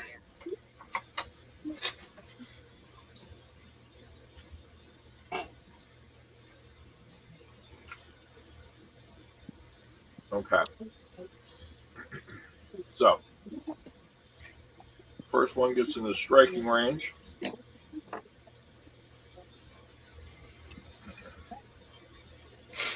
Back one gets up and jumps over the other one.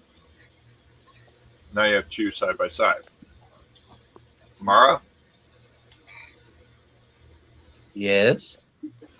you have two side by side and one scrambling to get on its feet again. One scrambling to what? Get back up on its feet. All right. Well, I'll take aim at that one. Okay. And I'll shoot it. All right. Perception plus energy weapons. Yeah.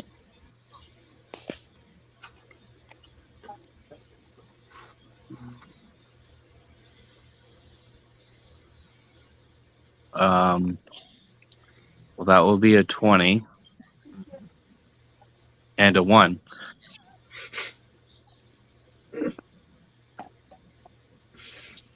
Well, that's a problem.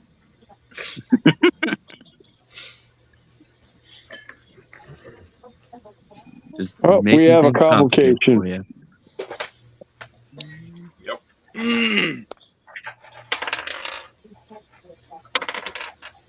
All right. So Mara shoots at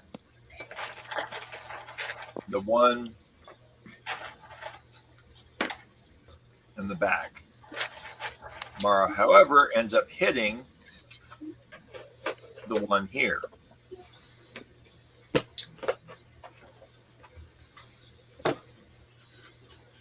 John shoots at the one in front of Blarf. The robot shoots at the one also. What would you like to do, Ogre? You've got one about 6 feet from you. Well, I have an idea. Okay. It's not a good one. They never are. But since Frederick is not good with a gun, that's Ogre's strong suit.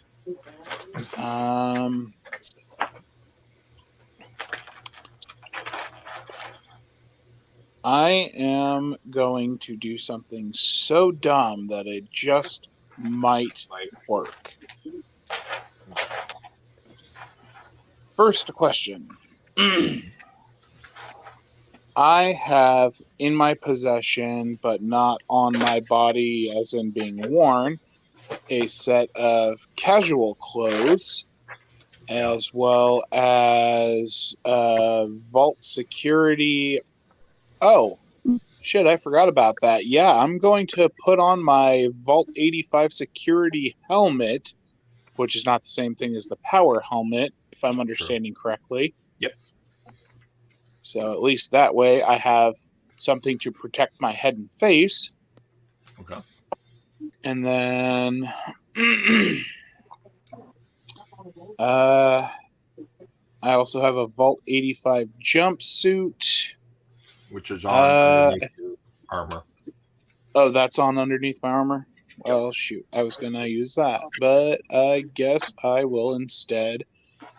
Well, does the lab coat come with any perks? Or is it just a lab coat? It's just a lab coat. That's one of the In flaws. that case, I will use the lab coat, and what I am going to do is utilize one of my abilities, if I can find where that went. It's on here somewhere. There. I'm going to use Pain Train, which allows me to charge as major action, move a medium range zone, so I can go instantly from 6 feet away to on top of the nearest one. Okay. And using that to close the gap with the lab coat in hand, I am going to cover that creature with it and scoop it up to use the lab coat to basically encase it like with a sack. Okay. Let's scoop it up. All right. And then, assuming I succeed at doing that, I am going to swing it as hard as I can into the wall and see if I can't snuff it without splatting it, hopefully. Gotcha. Just, cause internal damage to kill it. All right. You'll need to roll your strength plus athletics. Okay, well, strength is a 3 and athletics is a tagged skill, but only for Ogre. However, with the power armor and all of its glorious givings, has enhanced strength +1 to everything all the time. Yep. So to meet or beat a 4. Yep.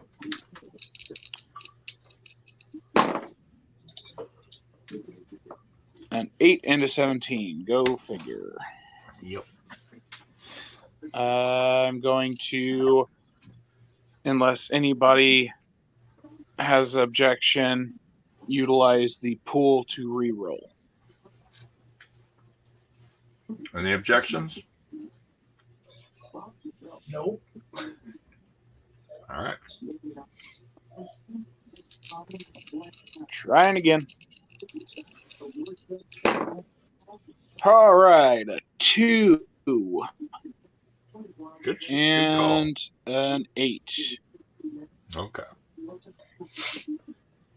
All right, we'll come back to you in just a second. Blarf.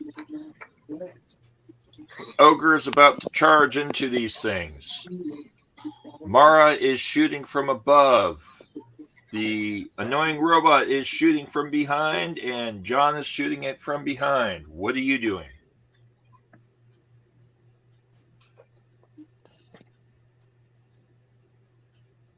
Sleeping. Blarf. Starting to wonder. Bueller.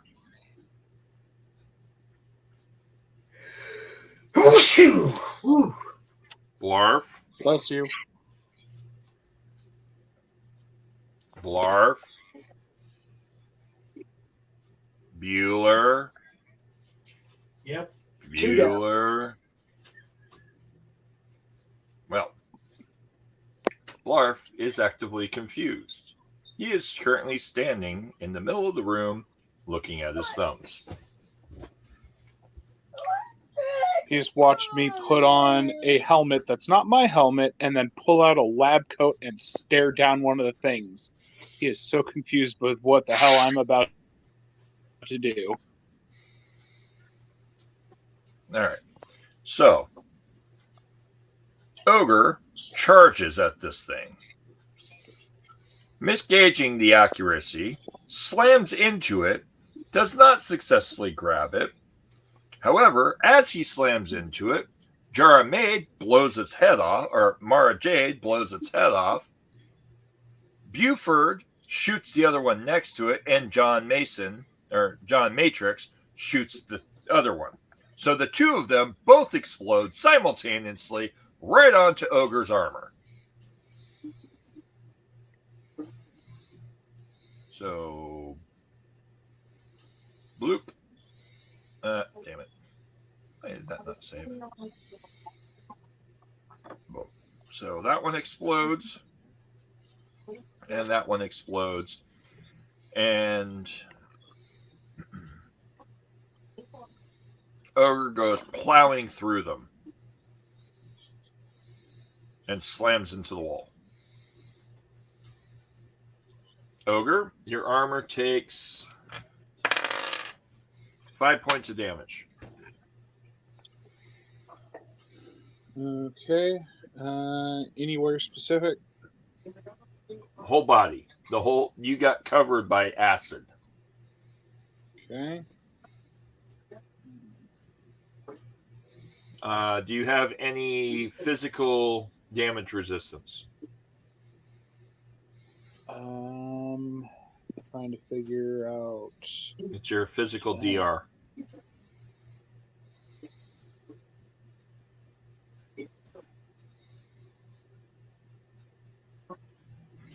Well, I've got torso physical DR +1, everything else physical DR +2. Okay. So then you're going to only take 4 points of damage for the torso and 3 points of damage on the rest. Okay. Trying to figure out how to apply that.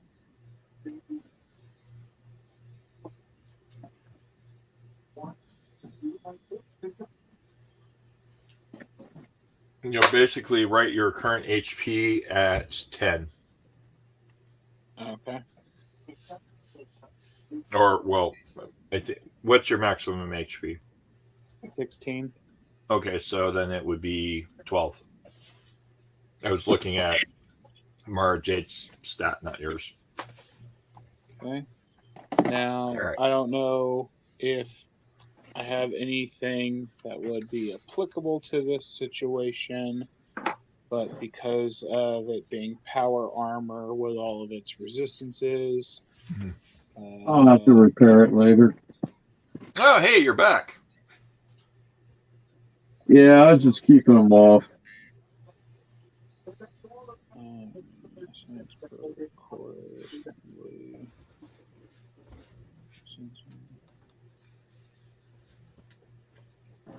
All right. So, Blarf. Yeah. Ogre went to go slam into one, and the other two people behind it blew the two up just as Ogre went to go power slam into them, covering Ogre's armor in acid.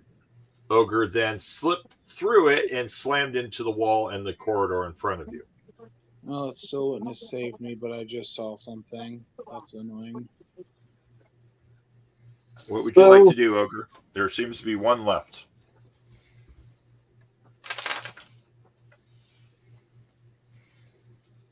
Does fire affect the acid? Nope. Okay. There's only one thing that really reduces acid. Two things, technically, but one key thing. Oh, I know base, but there's nothing here that acts as a base. Or water. You can dilute an acid with water. Ooh. Water lines. Yuppers. Are there water lines in the ceiling? Perception plus repair or perception plus science? It's going to be repair because that's a tag skill. Okay. Roll it. And perception is 6, 9. Hi. Have we used any action points? Nope. I am going to go ahead and blow 3 points. Get 2 more dice. Okay. I swear I'm the only one who uses them. I got to remind everybody. So 9, 6, 11, and 13. So that's 2 successes. 2 successes. Yes, there is a rather large water pipe here that is right next to your left arm. I'm going to rip it off the wall. Strength check. Strength plus unarmed.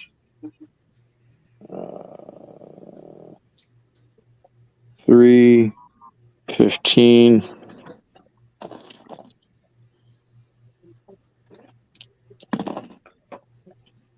One success. 13 and 19. You managed to break the pipe enough to pour water in the general direction, but not enough to where you can control where it's going. The water. Make that the water. Kind of goes in this area here. All right. You know what? Mark, I think I haven't blown a luck point yet. I got 5 luck. I'm gonna blow a luck for another die. All right, go for it. Nope. Nope. All right. Mara Jade. Yes. There is one left in the corridor, still trying to get up off of its back. I'll shoot it. I'll try to shoot that. Shoot it again. All right. Roll it. 10, so success, and another natural 20. All right. All right. John Matrix fires. 1 hit. Buford fires. Oh, fuck me. All right. So,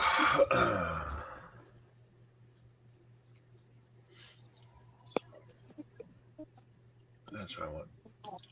You fire at the one left over. Buford fires at the one left over. John Matrix fires at the one left over. Okay? All 3 of you shoot at the same time. All 3 of you hit the same creature on its back. It explodes into acid.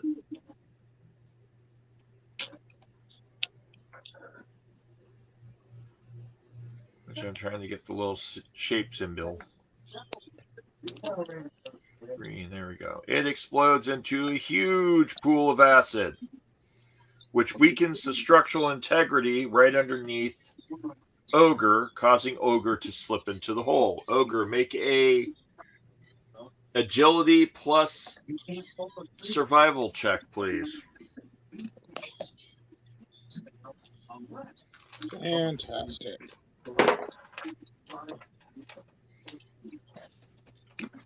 $12 and 12 versus 3. Yep, you fall in the hole. Ogre, go down the hole. I'm going to use action points if we have any left, or not action points, pool to try again. Do we have any action points left? I used 3. So there should be 2 left. There's 2 left. Alright, we're going to try this again. A 2 and an 11. So I got one success. You fall in the hole and grab the ledge at the last second, and you're hanging and dangling for dear life, and that's where we're going to stop the game. Until next week. Next Friday.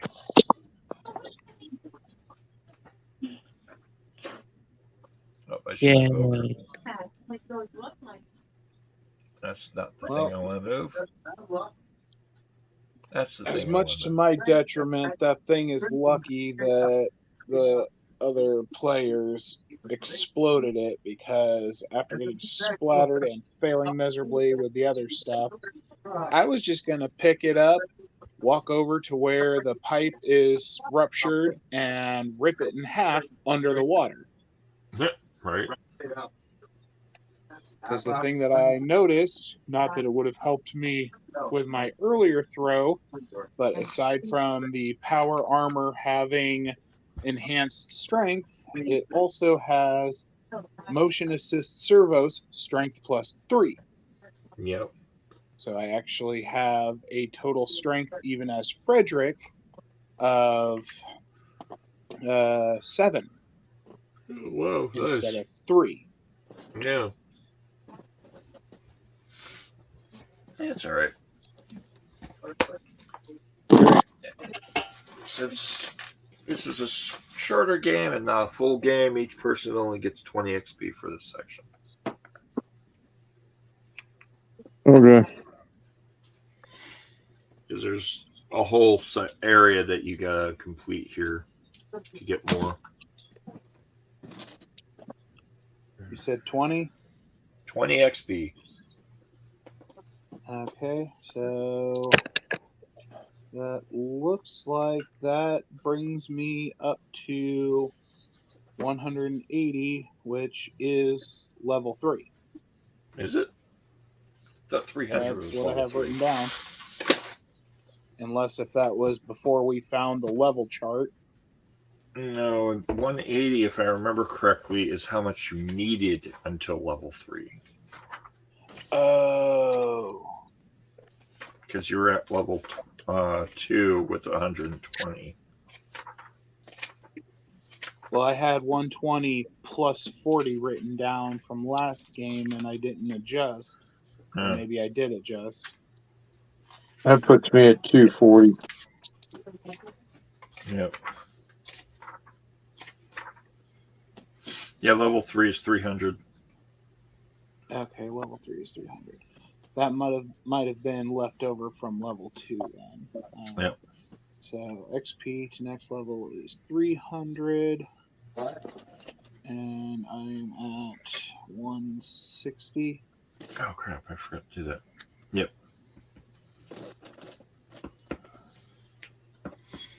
And I did make one character creation error. I didn't bring Mara Jade to an equal level to the rest of you. I was wondering about that, but I wasn't going to say anything. I meant to ask earlier, but I forgot. Yeah, and I I was totally thinking. Everybody should be at 240. Yep. So Mara Jade is at 240. Mara Jade will also need to, I believe, tag a skill. Let me check real quick. No, you get one extra. You get a perk.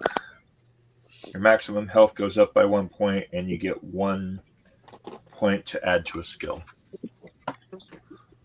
So, Mara Jade, what skill would you like to add a point to? Perception. To bring it up to 8, so I can take sniper next level. Well, that's an attribute. Skill. Oh. Are you talking about? Okay. Never mind. I'm assuming can I raise melee weapons then? Yeah, you can raise anything up to a 6. Okay. You just And can't you have only get higher than 1 3 in point? character creation. You only get 1 point per level. Okay. So I will do it to melee weapons then. Melee weapon? Bring it up to You're a going to 4. bring it to a 4? Nice. All right. And then you get another perk. And your HP is now 14. Is there another perk you wanted, like sniper or something? Well, I can't take sniper because Oh, yeah, I forgot. I have to have perception up 1 by 1. Okay. Okay, because there's plenty of other ones that I was looking at. That's true.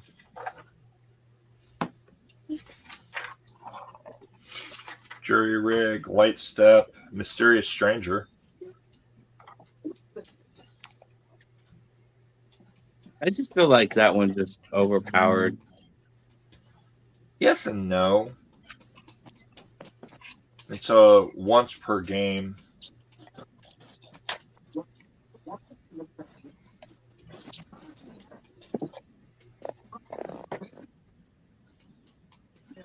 Or once per scene, you can have it come into play. Yeah, that is a bit overpowered. Because it's not that common for Mysterious Stranger.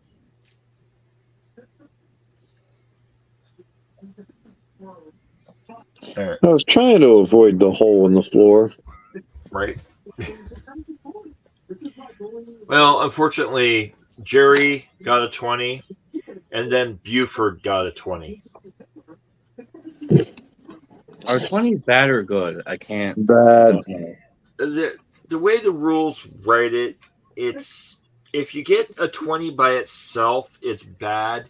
If you get a success and a 20, then something goes wrong. There's a complication. Something screws up in the process. You're still successful, but something else happens because of it.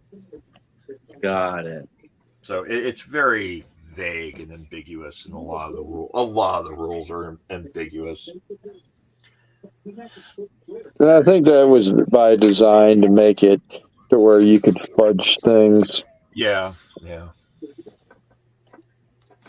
Because that's how I was interpreting the zones too. Is it's kind of left up to the storyteller. Basically, which I get it, but at the same time, it's not very functional. The other thing is that they built this game, I think, personally, to go alongside the miniature game that they have. Which is horrible.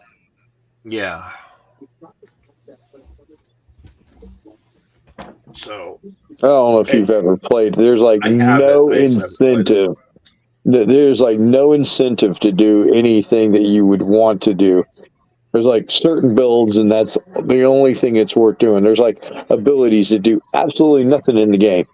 Yeah. Why would you take them? Yeah. I've got the game. I just haven't had a chance to play it. Actually, it was one of the things I was thinking about initially when we were looking at starting the game, was possibly doing a camera top down over the table and having the figurines on the table to map out movement. But I decided to go with Roll20 easier because it would just be easier. It's fine.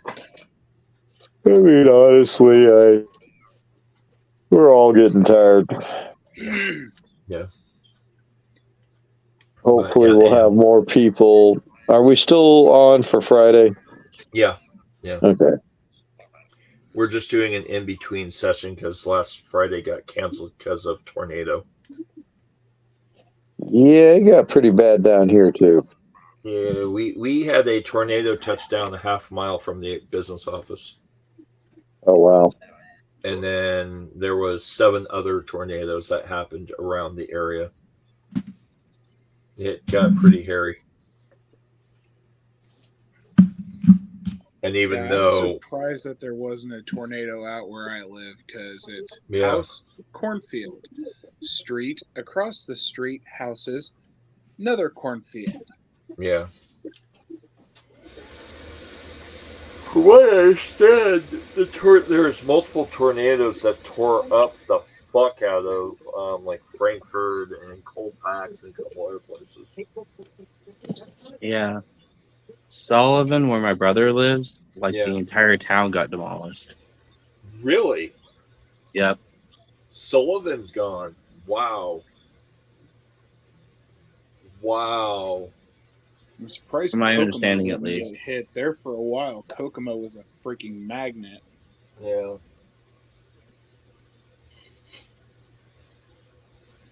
Damn, I should reach out to Sabrina.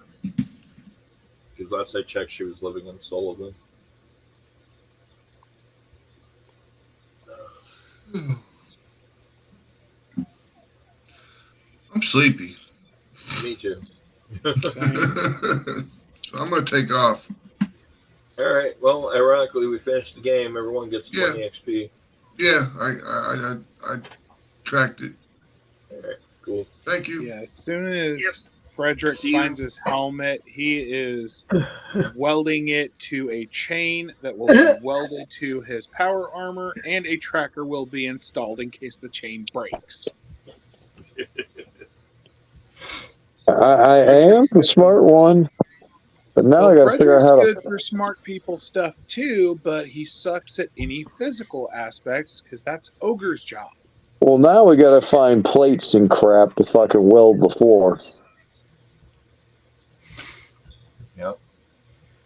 All right, kids. See you in 7 days. Here is the close of the show. Good There night. we go. And be seeing you.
This concludes our broadcast day.